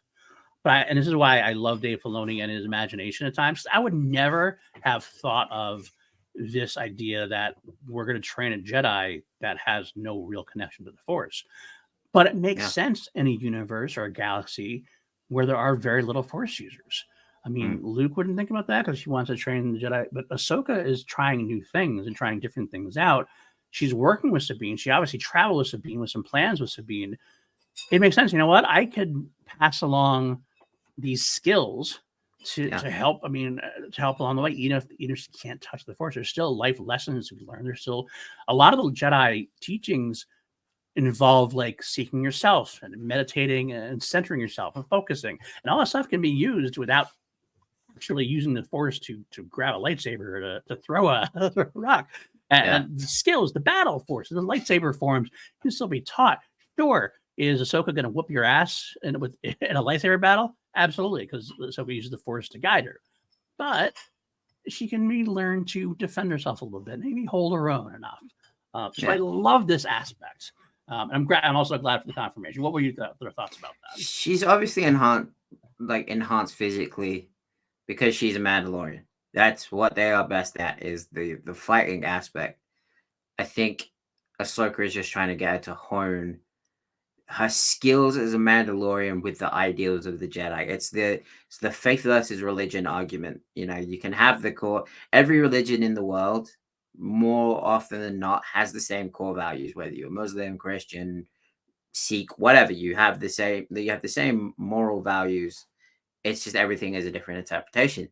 I think it's the same way of the Jedi. Like, look, the Force touches every living being. That's just a fact. Everything is connected by the Force, but that doesn't mean that Sabine has the ability. She even says that I don't have the abilities Ezra had. Like, I can't bend the Force to my will the way a Jedi could, but that doesn't mean I can't take on the teachings and the mantra and the code of a Jedi of, you know, care for others, you know, protect others that are in need, stuff like that. But I can use my skills as a Mandalorian to do that probably better than the Jedi could, because I can see through the arrogance and the hubris that the Jedi had. Absolutely. So to me, that was one of the most important parts about episode 2 in general, to see that out and see where they are. Kind of a reset of what's going on. And also Huang's pushing Sabine to kind of reestablish herself. And of course, Hera helped as well. Hera's kind of like, you know, pushing her in the right direction. Obviously, it's kind of funny they had this whole thing where Sabine and Ahsoka are basically saying, well, she doesn't want to come back. Well, she doesn't want to come back. Well, you both want to come back. You mooks. Just go do your stuff and just work this out and do it. Exactly. And you'll put them together. So anyway, Hera and Ahsoka make their way to Corellia. And we have a nice little Andor-esque like sequence a little bit where we're kind of dealing with politics and stuff. And see how Ahsoka can handle the politics. I don't want to rant. I'm not going to rant, but some people have thrown out there like, well, Andor this, Andor that, Andor this, Andor that. And I love Andor. I'm someone who loved Andor. I don't want every Star Wars show to be Andor. I love that we have Andor, and I love that we have Ahsoka, and I love that we have Mandalorian. I love them all in different ways. Ahsoka can still do politics. No, it's not as heavy-handed and as like thorough as Andor is. It doesn't have to be. You can still showcase some things and make some commentary about the Imperials who are still working there. And we find out pretty quickly that there are Imperial loyalists still there, and Hera and Ahsoka kind of uncover the weasels out in a way. Again, showcasing how the New Republic is not exactly winning. They won the war. They're losing they won the battle, but they're kind of losing the war overall to a degree still. Great moments there. They get to talk about the HK droids, of course. That's the clue we need. But then we get this. As soon as they confirm, because I was like looking at them throughout the whole time, I was like, "That is it." I'm like 98% that is an HK droid. As soon as they said HK droid, I was like, "Yep, that's it. That's all I needed." Meat bags coming. Absolutely. So we get the battle sequence there, where obviously the ship tries to take off with the HK droid with the hyperdrive core that's going to be for the big ship that L. Morgan and company is going to take to the other galaxy, because the Eye of Sion. The Eye of Sion, to get to Thrawn. And they try to take down the ship. Hera jumps out. Ahsoka jumps out the window. Hera goes to the Phantom. And, well, this is where Hera really clicked the most for me. Hera and Chopper get to work together, and I Say, know don't you? We'll talk about it, but I'm gonna really talk about it later on. I understand. I understand. That actually felt again in this episode. This is my favorite thing that felt the most Rebels to me. It just felt like it really was just a Rebels come to life right there. Hera and the big things between the banter, the repartee between Chopper and Hera while they're chasing down the ship is spot on. Our little genocidal maniac is Biggest pop of the whole 2 episodes was when I saw him. They started talking like Dave Filoni does, obviously. It's kind of funny. I felt like I really, truly, like, always the joke is, oh, so they understand the droids and they beep. Like when R2 beeps, you understand the droids. I literally felt like I knew exactly what he was saying. It seemed like it was clearer than usual. Right. It seemed like Dave Filoni I actually really was hope saying it. when they do the what do they call them? The behind the scenes stuff or I'm the blanking. galleries. Galleries. I really hope if they do a gallery for Ahsoka that we get to, because we've never seen footage of Dave recording lines for Chopper. That's true. That's true. That would be cool to see. I really want to see cool it. to see. Because it feels like, honestly, this time what they did was he just said the lines and they just altered it. I don't know, maybe that's what he did all the time. But it felt more clear this time, which was kind of cool in a way. Kind of cool to see that. But to answer your question. But so that goes down. You obviously have this genocidal maniac having his arguments and doing his thing. Meanwhile, my little genocidal maniac. Meanwhile, so yes, take on Merrick, who actually made his first appearance in the first episode briefly, walking with Balin and Night Sister there, Elsbeth. But we have Merrick, who remains in the shadows to a degree, and I don't know what your thoughts are before we get into the actual battle. Is Merrick someone we know, or is Merrick not? Because it feels like a lot of people are going into this. He's someone we know. I feel like Dave might be. Sometimes I think creators, including Dave, do stuff without even like considering, and it doesn't even come to. He doesn't even think about that the fans are going to be like, they get someone they know because it's a guy in a mask. But it does make sense that it might be someone we know. I think it's a new version of someone we know. I truly believe it's the 8th brother. Okay. But the Empire is dead. The Inquisitorius program is dead. What's he going to do? Introduce himself to Balin and Shin as, hi, my name's 8th brother. Right. No, he's got a name. Right. So he's probably like, that's the 8th brother's armor. Right. So he's probably just like, well, all the other Inquisitors are dead. I'm the last one left. He's not going to walk up to a Jedi, a former Jedi, and say, hi, my name is Jedi Hunter number 8. No, he's going to go by his actual name. Right. Okay. So it's not somebody we know, like Barriss or like that. Okay. I mean, because the big rumor that I've heard thrown out there that I just don't understand is that it's Ezra. And I don't understand. I mean, I guess that would be a real, if he turned or if they cloned Ezra or something, that he would get it from Ellen Morgan. That's where the big mystery lies, that he's behind everything. I don't know. It didn't feel right to me. Also, and I don't want this to come. This is not like a body shame thing or anything. Like the person's frame is a very like toned, masculine, broad-shouldered kind of a frame. Right. If that makes sense. Yeah, absolutely. So to me, like I could very well be wrong. Maybe, Barrisoffy's been hitting the gym, like she's got a bench up and she's packed on a few on the shoulders. But I don't know. It's just like to me, as someone who's like around dudes like that all the time, it's just to me it was like that looks more like a more masculine. I agree. More traditionally masculine, and I could be way off. And like, please, like, correct me if I'm wrong. But like to me, it just seemed like it looked more like that could be like a more male. It did to me as well. Character. Absolutely, it did seem to be that way. To be honest with you, as well. And I guess maybe that's where the Ezra angle comes in. But I don't know.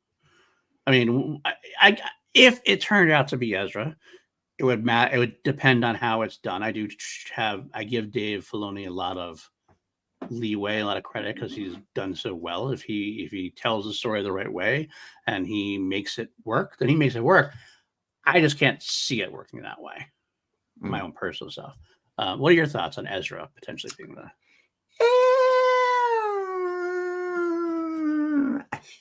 Why would Ezra attack Turn, Ahsoka? like, Why would right, like yes, he's been known to like touch the dark and like delve, right.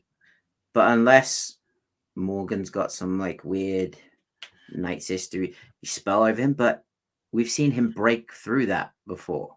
Yeah, exactly. And I feel like, in a way, if it was any kind of real turn, it kind of cheapens his arc in Rebels. I mean, granted, this is the fifth season of Rebels, so to speak, but like the arc of Rebels for season 1 through 4 was, I am a young Jedi. I only in fourth season, I become a young Jedi. I touch the dark. Will he? Won't he? And he, by the end, becomes who he is by by rejecting the dark and becoming something that Kanan is proud of and things of that nature. I feel like that's backing off of that is kind of a weird way to go. I think also the way to do it wouldn't be to do a rip off the helmet and it's Ezra and haha, I've been evil this whole time. Like twirling mustache. Right. I think it would be if you're gonna do that angle, the way to do it would be have him appear alongside Thrawn and be like, Right. look, we were in the same place, we were banished to the same place for a really long time. You Right. like kind of take the crosshair angle. You guys didn't come to get me. I had to learn to understand. I learned to understand Thrawn. We've learned in the newer Zahn books that Thrawn is taking on that kind of anti-hero kind Yeah. of a persona. So maybe if you're gonna I would say if they're gonna do that turn, they should probably do it like this is me saying tell him fucking Dave Filoni how to write Star Wars. But like I would prefer to see him appear alongside Thrawn to be like, look, you guys didn't. I told you to come find me. You didn't. You Right. left. He said to Ahsoka, come find me. You didn't. I was here with Thrawn the whole time. Thrawn was Right. there. You weren't. And maybe Thrawn has there's a bigger threat out there that Thrawn's trying to defeat, and it's like the enemy of my enemy becomes my friend, and this needs to happen. I mean, it could work. There's ways it could work. I think Filoni could make it work. I just don't think that's the way it's going to go down. I don't think they're whipping off the mask and it's hey, it was me the entire time. So. Exactly. So, so we get this moment. Interesting enough, you go back on Cedos where Morgan and Balin and Shin are there, or where they're going to set this all up. We see this we thought might be the world between worlds, but it's really just the map and everything else. However, speaking of world between worlds, I noticed this in my second viewing. Morgan shows them the views or whatever, and Balin says that interesting pathway to Paradia things that the Jedi children had talked about that, what that is, et cetera, et cetera, et cetera. Now, this might be just Night Sister talking, but all of a sudden, the Night Sister says, or Morgan says, Thrawn is calling to her across time and space. Now, you're saying it's not Thrawn. No. But what if it is Thrawn and where they're going is a world between worlds place? Thrawn is crawling from across time and space. Never trust the word of a Night Sister. Because to me, when they got to that planet, she said this was home to an ancient species that came here millennia ago. Well, that's the big thing. That's a big question about that, who that is, right? I wonder if she is playing the role of I am you. You guys all want to find Thrawn, right? Help me find what I want to find. I'll play the ruse of I'm going to help you find Thrawn. When really she's going to unleash this, whatever this old creature. Like, why would Thrawn have been banished somewhere? He's just on the Purgil and they shot him into hyperspace. They didn't. Why would that have banished him? She said the word like Thrawn was banished to this part. It sounds like whatever these creatures were, something happened that they were banished to that part of space. And I really did think about this because you're right. I did think maybe like that was Thrawn. That didn't sound like Thrawn to me. That sounded like some ancient evil being that she wants to release. Okay.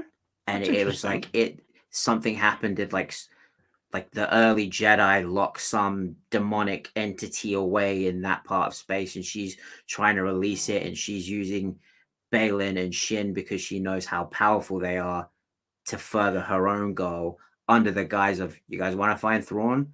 Because Balin even says it. He's like, when Shin asks him what happens when we find Thrawn, Balin says power.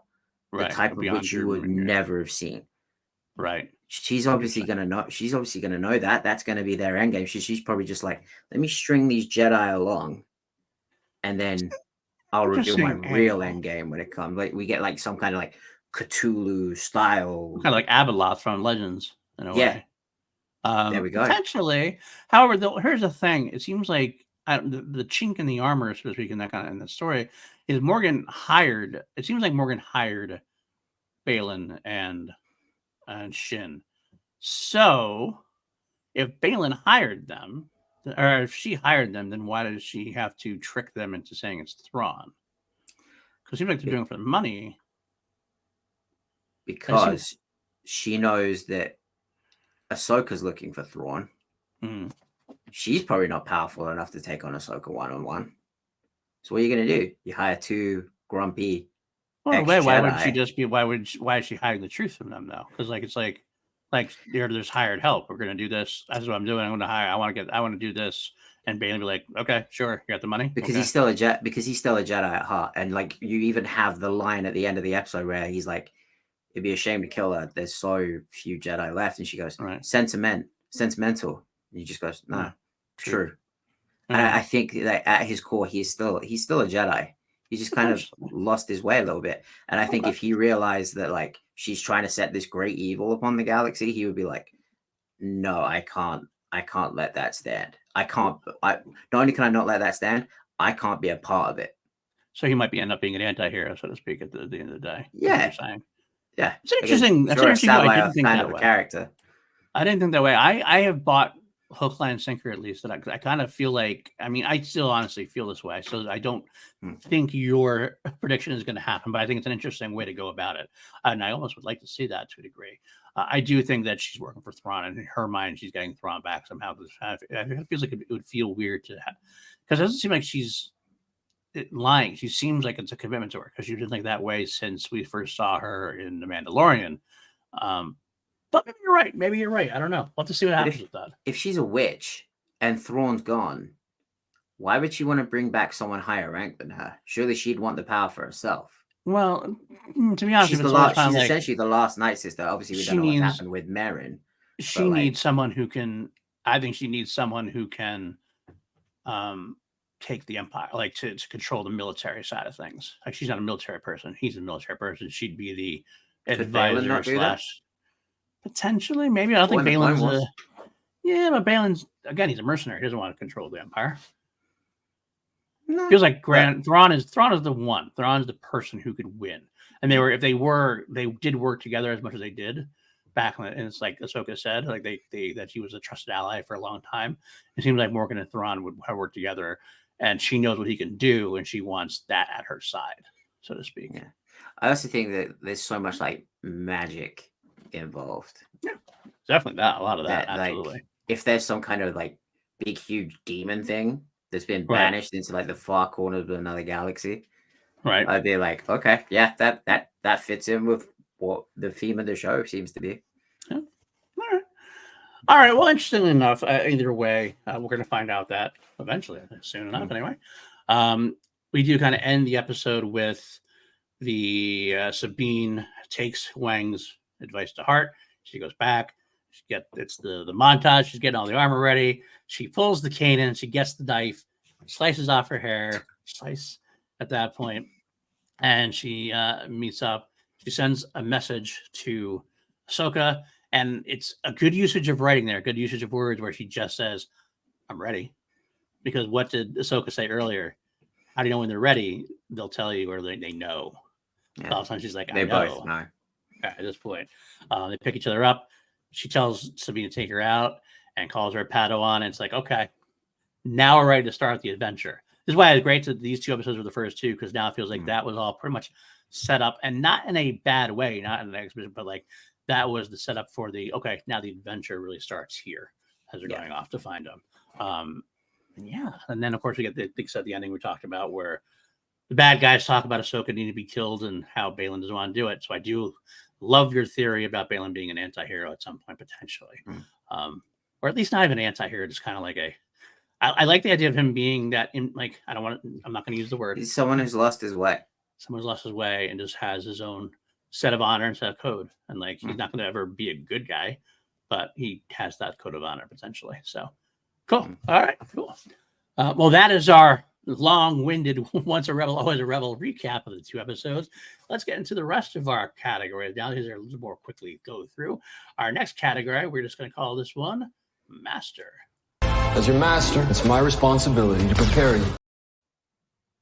This is our version, the Ahsoka version of our favorite character.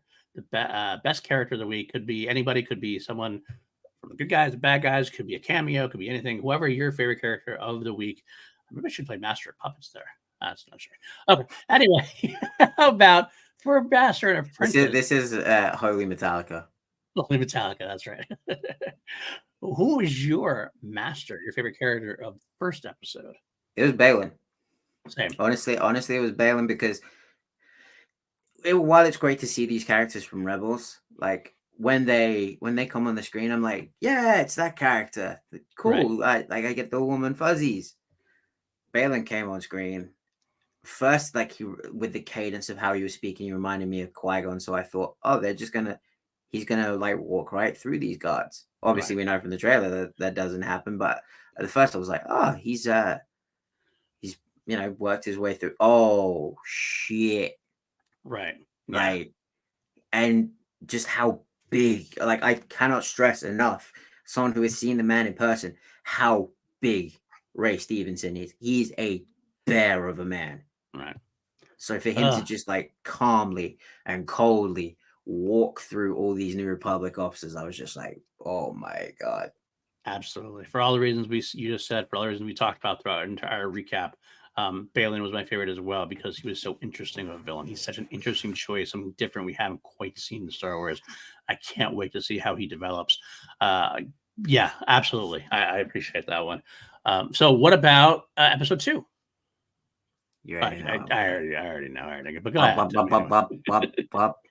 Chopper is your favorite. All right, go ahead. You know what? No. I'm going to save it. Okay. I'm going to save it. Save it for next week. Okay. That's fine. Category coming up. That's fine. All right. Just my know favorite that character. It is Chopper. Okay, it is Chopper. My favorite character from episode 2 was almost Chopper. I went a different direction. I'm going with Wang. I think it's the surprise of how important this character is. I mean, I felt that way during episode 1, but episode 2 kind of like solidified it. Like he's still here. He's still going out with them. And compare when we start talking about the themes of the show, and the theme of the show, which I think I'll talk a little bit more about at the end when we kind of like do the kind of wrap up, is all about master and apprentice and the familial relationship. And I didn't realize how important he was going to be in patching up this relationship and making these people see reason. He is every Star Wars show has a droid. Every team has a droid, basically. And while Chopper's on the Rebels, this seems to be specifically the Ahsoka Sabine droid. That's going to be like not just the family pet, the family guide, the family mentor in a way, because he's so old. He's thousands of years old. He has thousands of memories. He's grandpa. Absolutely. He's a wise old man who has a lot to say. And I think he is very important. I guess it was not, I love the character in general, and he had some great moments. I love his lines and everything else, but specifically, I just was surprised at how important he was and how important he seemed like he's going to be. So there we go. And when you play by someone who is such a seasoned of an actor as David Tennant, it's kind of like a no doubt. Fan. I love David Tennant, so David Tennant works for me very easily. So, all right, next category. I am no Jedi. All right, this is going to be our favorite line. I wish we had a better, because it's funny for Mandalorian and for we had actually lines about lines. So. But we didn't go with that. But this kind of was a favorite quote of Ahsoka. A lot of people always tend to quote. So we're just going to use that as our little segment there. I know Jedi. What was your favorite quote, piece of dialogue from episode 1? We're going to flip it on its head. It's the way Balin said, "We are no Jedi." It was like the disgust, the disdain in his voice that he was just like, and it's like the New Republic officer said it first. And he was just like, yeah, you're right. We are no Jedi. And it was just like, because we find all Hu Yang says was he went missing after the Clone Wars, like so Mhm. many Jedi did. Just like, where did he go? How did he become so jaded and bitter? Like, Yeah. and more importantly, when did he leave? Did he have a moment like Ahsoka? Because I feel like that intellectually, him and Ahsoka are going to be on a very same level.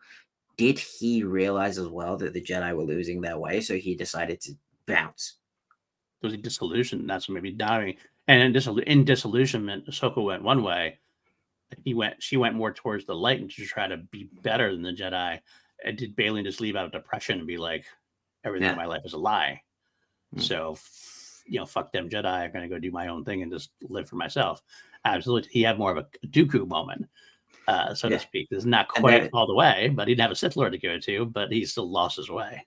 The reason I think that is, and this is not really a spoiler, but the character in Rise of the Red Blade is Karakaris. She's like, what am I good for? Killing people. Right. That's what I'm good at. Mhm. So I'm gonna go do that. Have you finished that book, by the way? I have. It's great. I think I'm about 50-60% of the way through. I'm loving it so far quite a bit. It's one of my favorite novels of the new canon. I'm not going to lie. It might be my favorite novel of the new canon so far. I'm loving this deep dive. I'm loving it. The Lad Dawson's great. That's a sidebar. That's going to be a future topic for sure. We are between shows. All right, what about your episode 2? Then I'll go back and do mine. What's your episode 2 favorite line? It is the. You can't say ba ba ba. Bop, bop, bop, bop. It is one of the bop, bop, bop, bop. It's not one of those. It's the I love how some Star Wars characters, and this is a very much Filoni paying homage to George thing. You have characters like Prune Face, where the name is kind of like, the guy's name was, well, it was like Weevil or Weaver, which is kind of like, I'm pretty sure it was Weevil. Min Weaver. Kind of like, it's kind of like Corellia. The guy in Corellia? Okay. Weaver, Weevil, Min Weaver. Weasel. Yeah. It's kind of like it's right there. It was when he said that it's something like the average worker doesn't care for galactic politics. Like they're just loyal to who pays the bills. And he's absolutely right. Because that's 100%. A real life thing. Joe Average is just trying to pay the bills. They're not imperial or rebel. They just have a day-to-day life that they're trying to support their families. All that matters, they don't care who's paying them as long as they get paid. They don't really, unless you're like a higher ranking, you probably have he has an allegiances to his shareholders, wink wink. But it's like Joe Average doesn't give a shit. Right. They just want to get paid and go home to their families at the end of each day. Absolutely. Good calls on both. All right, for my favorite line, the first episode, we already talked about that is the job of a Jedi Padawan learner, which I am not, which is one I was thinking about using. But I had 2 written down. Since we already talked about that one, I'll talk about the other one. It was an Ahsoka line. Sometimes even the right reasons have the wrong consequences. And I thought that was so deep for Ahsoka, especially when it always seemed like up until that conversation with Hera, it seemed so far that Sabine and Ahsoka had a time together. It almost seemed like Sabine had screwed something up and that Ahsoka was blaming Sabine for things that went down. And Sabine was rightfully thinking the same thing. First time I saw her and things go sideways again, yada, yada, yada. But it was that line where she talks about Anakin, talks about leaving Anakin, talks about walking out on Sabine. And, Hera says, I'm sure you had your reasons, even the right reasons. Even walking away from Anakin was the right thing to do at the time. But look what happened. She blames herself for Anakin to a degree. Look what, maybe walking away from Sabine maybe was the right angle. But look at how things are between them now. It's all fucked up. So it's a true statement too. It's something that's very deep. Sometimes you can do something for the right reasons and just the wrong things happen. It sucks. And how are you supposed to do that? How are you supposed to do the right thing? It's a very deep moment. Well, theme throughout Star Wars as well, because you look at Luke. Luke went to kill his own nephew because he sensed the dark side presence rising in him. And look, hindsight's 2020. To him at the time, he probably seemed the right thing to do. I sense the dark side in my nephew. Yeah. I have to end this because I am Luke Skywalker. I am the defender of light and life. Right. Absolutely. But then look at the consequences of it. Absolutely. So, that's the one. So that's the one I went to. For the second episode for Turtle in Trouble, I'm not gonna lie, I cheaped out a little bit. I know I like that too. I tuned out. We So were talking like about it, but Hocus Pocus, like Sabrina the Teenage Witch, like what's that other really cool like The Craft? yep, yeah, absolutely. Well, it's the famous Macbeth line about witches, so it makes very much sense. Oh yeah, that's right. Yeah. So, my line here about this is one we were talking about, so I'll make it quick and easy. Because you're a hologram, because it just made me laugh, and I was like, that's perfectly who I am, perfectly like the Rebels humor that I love. And while the humor wasn't as much in these first 2 episodes, like when it did hit, it hit well, and maybe just smile. So, all right, let's go to our next category here. There's always a bit of truth in legends. And this is our category about the lore and all of our shows we watch. You always like to take a look at something that happened in the episode and go, I want to know more about that. What's going to book or a comic series or a Tales of the Jedi, some kind of spin-off where we get to learn, do more of a deep dive. Because Star Wars always drops these names of things, always drops these situations, and you're like, well, what does that mean? What is that? What are the Clone Wars? I want to know what the Clone Wars are back in episode 4. Always a little bit of that. So what's the lore you wanted to look at more deep in the first episode? Mine is actually a piece of real life lore that found its way into this show. Interesting. You notice the shape when Sabine is looking through the map. You have the 3 like the 3 like cylinders crossing over. I must confess, I am not in any way a Satanist or a pagan. I may have like pagan tattoos, but that's just from like doing the reading and doing the research on these things. That is what is known as the pagan knot. Okay.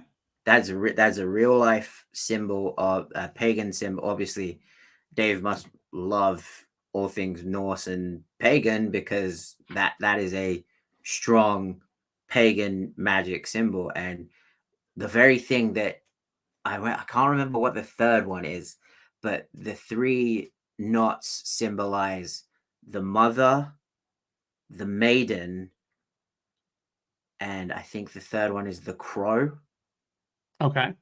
So there's very much of like, you have the mother, and this is all like magic, and like magic with a K, when like witchcraft almost related.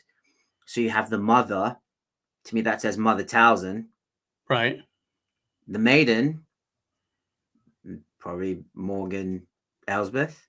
Right. And it's either the crow or the crone. And it's like, who's the third?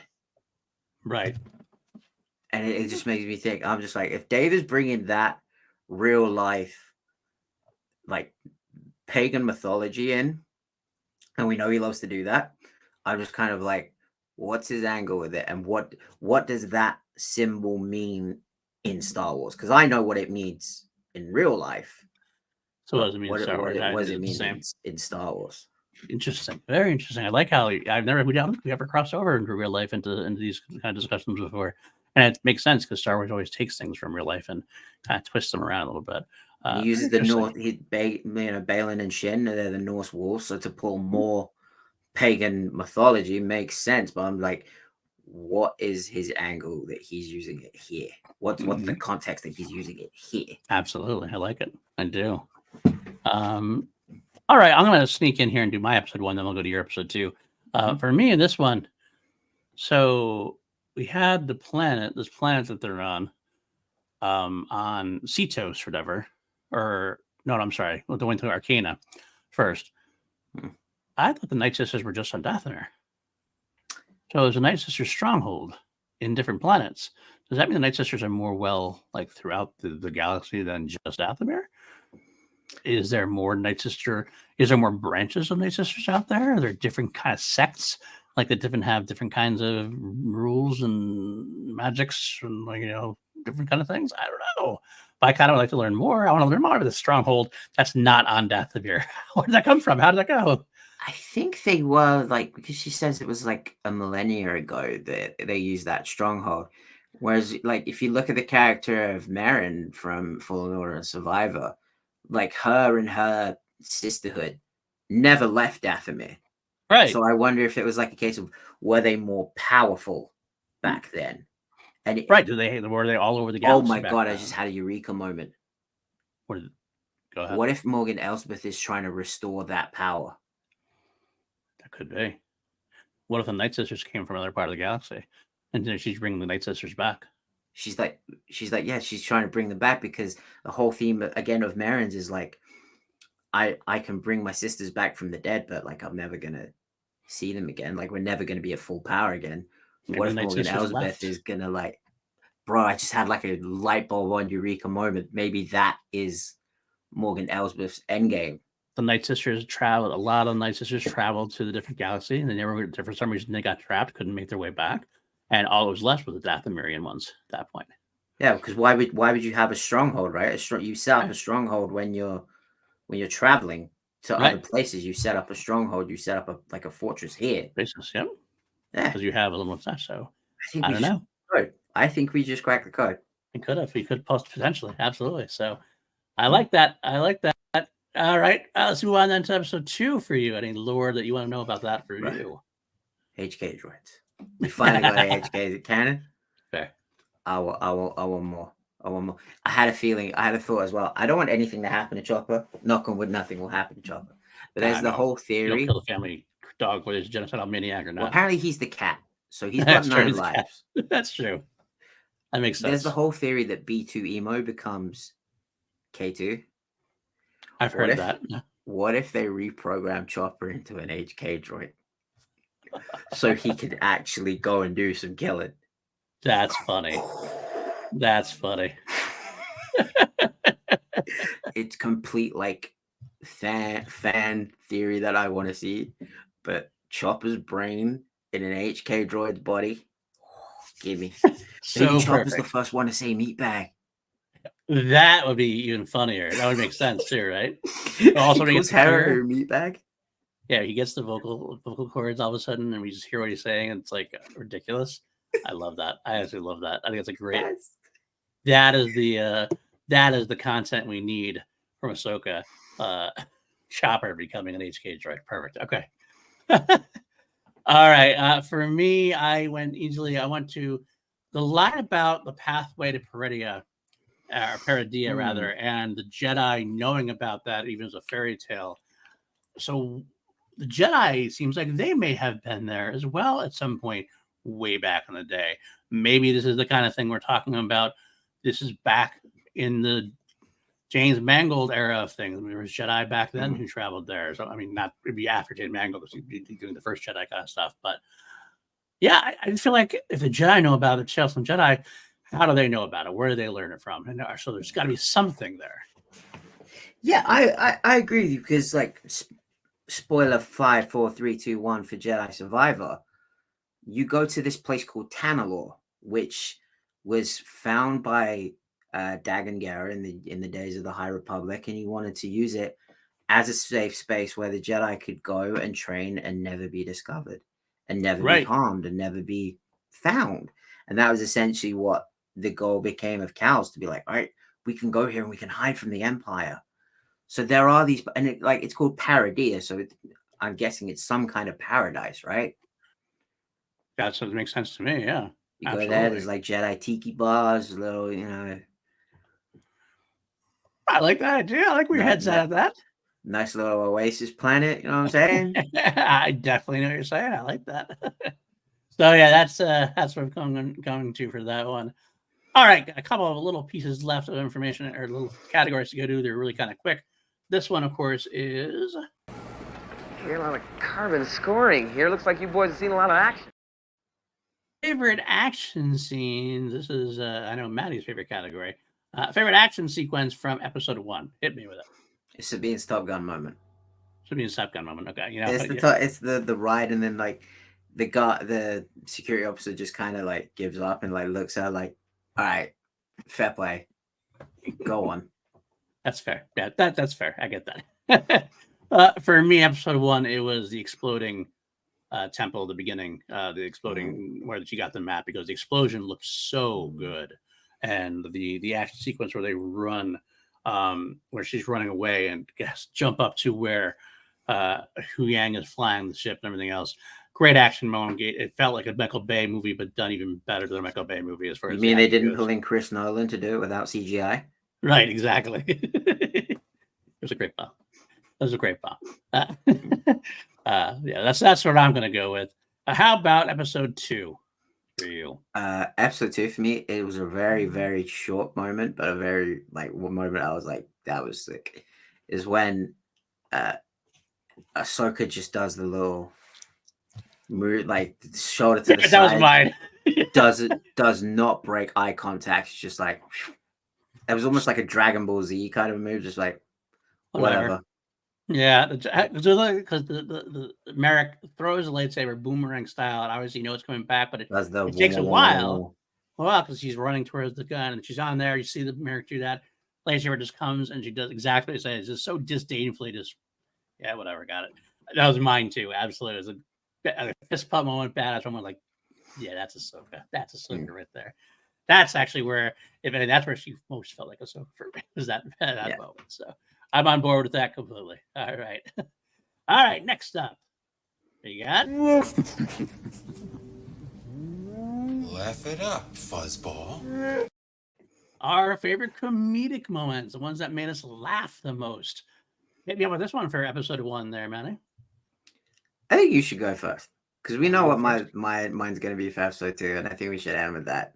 All right. Well, I'm going to invite you to go first. That's fine. For me, episode 1 was actually your favorite action moment. It was Sabine's intro. That's the one that made me chuckle the most, honestly. The whole sabotage moment. No, it wasn't sabotage. I know. I just felt like, yeah, badass. And then she looks at him and she does the thing. It was the line afterwards, after she gets past the ship and she slides underneath. She just looks at Porter, who's flying by, and Porter's like, all right. And she just kind of goes, you know it by now. And just really chuckle out. It's like, that's a badass moment, but also maybe smile and chuckle as well. So that was my favorite comedic moment of the first episode. Nice. How about your first episode moment? Mine could actually be 10. It could actually also be included as an action piece. Because it was when Ahsoka cut the floor out from underneath the HK joints. That was so like Acme cartoon, like back in the day, early Saturday morning cartoons, like Wile E. Coyote Roadrunner style. And I was just like, that's funny. Right? It was great, yeah. You could like almost hear like the sound effects. Like I wouldn't have been surprised if like an anvil fell from the sky. Yeah, absolutely. I just thought that was pretty funny, and it embodied the Star Wars doesn't always have to be serious. Even in its like serious action pieces, it doesn't always have to be serious. Absolutely. And actually that comes right into episode 2 for me. The laughing moment episode 2. Probably similar to yours. It's actually which specific moment, that's the question. It's Chopper and Hera together. It's Chopper looking through his stuff for me and yelling at Hera, like, did you go through my stuff? Where is this? This is my stuff. And I probably like it's like he's a 5-year-old teenager. He's throwing stuff like, you went through my stuff, Mom. I go through your stuff. Yeah, you did. It's not here. My stuff's gone. And then Hera's like, did you check on the battery? Oh yeah. All right. There it is. He even like goes to put his hands on his hips. He doesn't even have any hips. And he's like banging on the thing, and he even like holds it up, and he's like, I found it. And it's that moment, like when you tell the kids, and you're like, your parents tell you up, you're like, Mom, did you touch my stuff? Did you move it? Like I had this conversation with my own mother the other day of like, I was like, I need you to go into your house and find my Pokemon cards because they are worth a lot of money, and you better not have gotten rid of them. And she was just like, why don't you come over and just look in the loft? Is that moment of like, Mom, did you move my stuff? No. Did you look under the bed? Oh, yeah. But mine is. I love how, like, it's just so funny because we talked about it before. Like, now we can kind of understand Chopper a little bit better. And they are the one thing I was hoping, because obviously like this is also a show for kids. I was like, are they gonna nail the Chopper being a genocidal psychopath droid? They do. It's when they're flying after the ship, and Chopper goes, shoot it down, and they keep the thing of like, we can kind of understand him, but they keep the thing of they repeat what Chopper says so we know what he's saying. Right. they don't repeat this part because it is very like, holy shit, did he just say that? But he goes, shoot it down. And she goes, we can't. And Hera says, we can't shoot it down because then it will fall into the city below the port. And Right. Chopper goes, and that's bad. And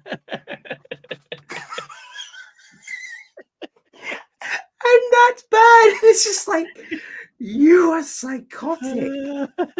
You have no regard for innocent life. It's phenomenal. It's phenomenal. I love it so much. And like it's like when she goes to like throw the tracking device onto the ship, he's like actually like winding himself up as if he's gonna like really toss the thing. Like, like Gimli, like toss me. Right. Like, he's actually gonna throw it. He does like the little like arm pump, and then he like he fucking flexes. He does. I love Chopper. I love Chopper so much. He's God, perfect it's in so there. great. I hope we get a That lot better more not- of them. I was gonna say that better not be the already episode we get Chopper. I don't think it will be, although I do think that we're not going to get as much. This goes more into the visions. I do wonder if this is going to be as much of a Rebels season 5 as people think, because I kind of feel like this is going to be more of a Hera or Ahsoka and Sabine show, and that's what's going to be mostly about. Hera will be there a few times, obviously, and when Hera is there, Chopper should be there in the battle sequences. But I wonder if we don't get as much as Chopper as we would like. But that won't be the only thing, Chopper. That's what I'll say. All I'm gonna say is Marvel gave us I Am Groot. I Am Star Wars Chopper. gives us up, up, up. Bup, bup, bup. Bup, bup, bup. We could get an animated Chopper, just like short animated Chopper short. Perfect. I'm all for it. Tales of the Chopper. All right, let's get this thing a ranking. I think we told everyone, right? Yeah, okay. So our ranking is going to be this is where we do parsecs here. It's a ship that made the Kessel run in less than 12 parsecs. It's less than 12, 11, because we always rank things on a scale of 1 to 11 here on PLD Products. We always turn it up to 11. On a scale of 1 to 11, what do you give episode 1? I'm gonna give it an 8.5. 8.5. Okay, that's fair. I'm going to give it a 9. A nice solid beginning from me. What about episode 2? I'm giving it an 8.5 because I'm giving episode 2 a 9. I think 9 built on really well from 1. So the only reason I gave 8.5 to episode 1 is because I felt like episode 2 was a 9. I thought it was that little bit better. I think it like led in really nicely because now we're getting like the Detective Ahsoka angle. Yep, I agree. And you're not wrong. I just gave it a little bit higher. I gave the first episode a 9. I gave the second episode a 10. Loved it. I love it. I'm right on board. I'm all on board with it. So there we go from there. All right, one last section of the episode. This is one we call I'm not here to discuss my past. Not here to discuss the past because we're looking in the future. What is our fourth vision as what's going to happen in next week's episode or beyond in the series or beyond even in the saga as we move on towards the Mando event movie, et cetera, et cetera. Maddie, what is your fourth vision of the week? I think I've kind of given mine. I think we're going to see Morgan Elsbeth make a big play to bring the Night Sisters back to power. We're having the Jedi have tried to restore the power. The power to their order. Palpatine tried to rebuild himself as the main order of the Sith. Maybe it's time we get different Force users coming to the front of the show and being like, "Look, you don't have to be a Sith to be evil." I like it. I'm loving it. I still think it's the way to go. All right, I'm going to throw a Hail Mary here. Fourth vision is what you think is going to happen or predicts going to happen. This might be something I kind of want to have happen, but I don't know. We'll have to see. Chopper kills Thrawn. It depends. Chopper kills Thrawn. Well, that's going to happen. That's already going to happen. Yeah. I don't need a fourth vision to say that. There was a line in the episode at the very end where Balin is talking to Morgan, and she asks about Ahsoka, and she says something to the fact that her presence in the Force is elusive, but he feels her determination. Elusive, like he doesn't know where she is or what her plans are.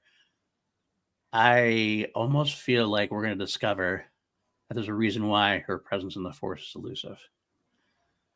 That's because there's somebody still watching her back from beyond. That's not where I thought you were going to go with it, but I like that. That is not the angle I thought you were about to take, but I like that. I kind of feel like it'd be a nice way to actually have just a conversation with Anakin, and we find out later on that kind of Anakin's like masking her from these people, like still watching your back snips after all these years, kind of thing. Yeah. Like I'm making up for it. Oh, dude, that would be so great. He's the fucking chosen one, right? He can do this stuff. Oh, that would be so great. And what if? And we've thrown this theory out there before. What if he's the only one who can like physically manifest himself from the beyond? Right. He doesn't appear as the Force Ghost. Like, yeah, he's dead. He's one with the Force, but like he appears Hayden Christensen, full body, not blue ghost. Like he's the one that is able to do it. Maybe. Absolutely. I thought you were going to go the daughter. Oh, that would be a good one too. That's actually kind of a cool one too. No. I like your one a lot better. Okay, I like your one a lot. Like Anakin is still there, like watching over her, like a guardian angel kind of figure. Right.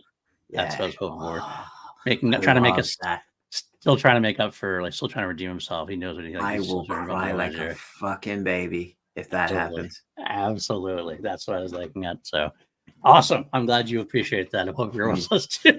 Yeah. So. All right, then that should pretty much wrap us up. Do you have anything else you want to say on the overall? What you thought about that going on and anything? Keep it up, Dave. Covered everything pretty well. Keep it up, Dave. But don't do that thing you do where we fall in love with a character and then you kill them off at the end. Because I love Chopper, and if you kill Chopper, you're already on thin ice with me with Tech. So I will be coming for you. I'm watching you, Filoni. That's true. Nice.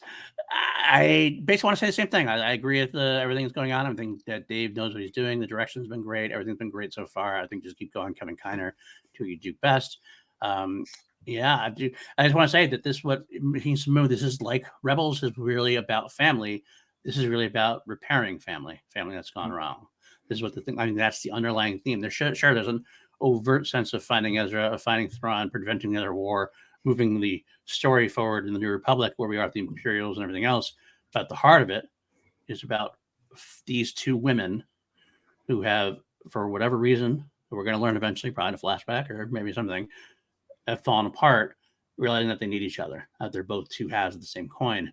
They really need each other to survive and to be at their best, and they work best together, even if they do are a little, head on with each other sometimes. So that's my thought, but that's it, folks. Thanks for sticking with us. A long episode today. 2 episodes to cover. Next week we'll be covering just the 1 episode, so that'll be probably a little bit shorter of an episode. That's all right. If it's your first time here, please click that like, click that subscribe. Let us know what you think. If you're in the audio only, give us that 5-star review, and again, let us know what you think.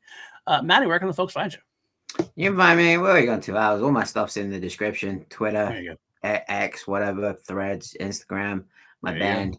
It's all down there. You should be reading down there when you go to hit subscribe and like. So while you're down there, look where to find me. There you go. You can find me in the same places. Again, a lot of stuff happening on PLD projects. A lot of stuff. We have 2 Meter for White Dudes on film going to Friday the 13th series. We got a review going through V Still Queen this week, going into You and I from A Day at the Races album, the perfect pop song, a very perfect pop song, I have to say. And yeah, the Renaissance is coming. I think that's it for now. That's it, folks. You know where to find me. And if you like us even more, patreon.com/PLD Project, where you can join people like Austin Cadell, Jeremiah Morris, Matthew Kern, Brennan Buckingham, Jeff Alterman. Could not do the show without you guys. Really do appreciate you and all the patrons. A lot of fun we have going on there. So yeah, and if you can't, it's okay. I get it. Like, subscribe, share. Let us know where you are. Let other people know about us. There's a lot of Star Wars podcasts out there. We hope you'll appreciate our positive take on things. But until next time, as always.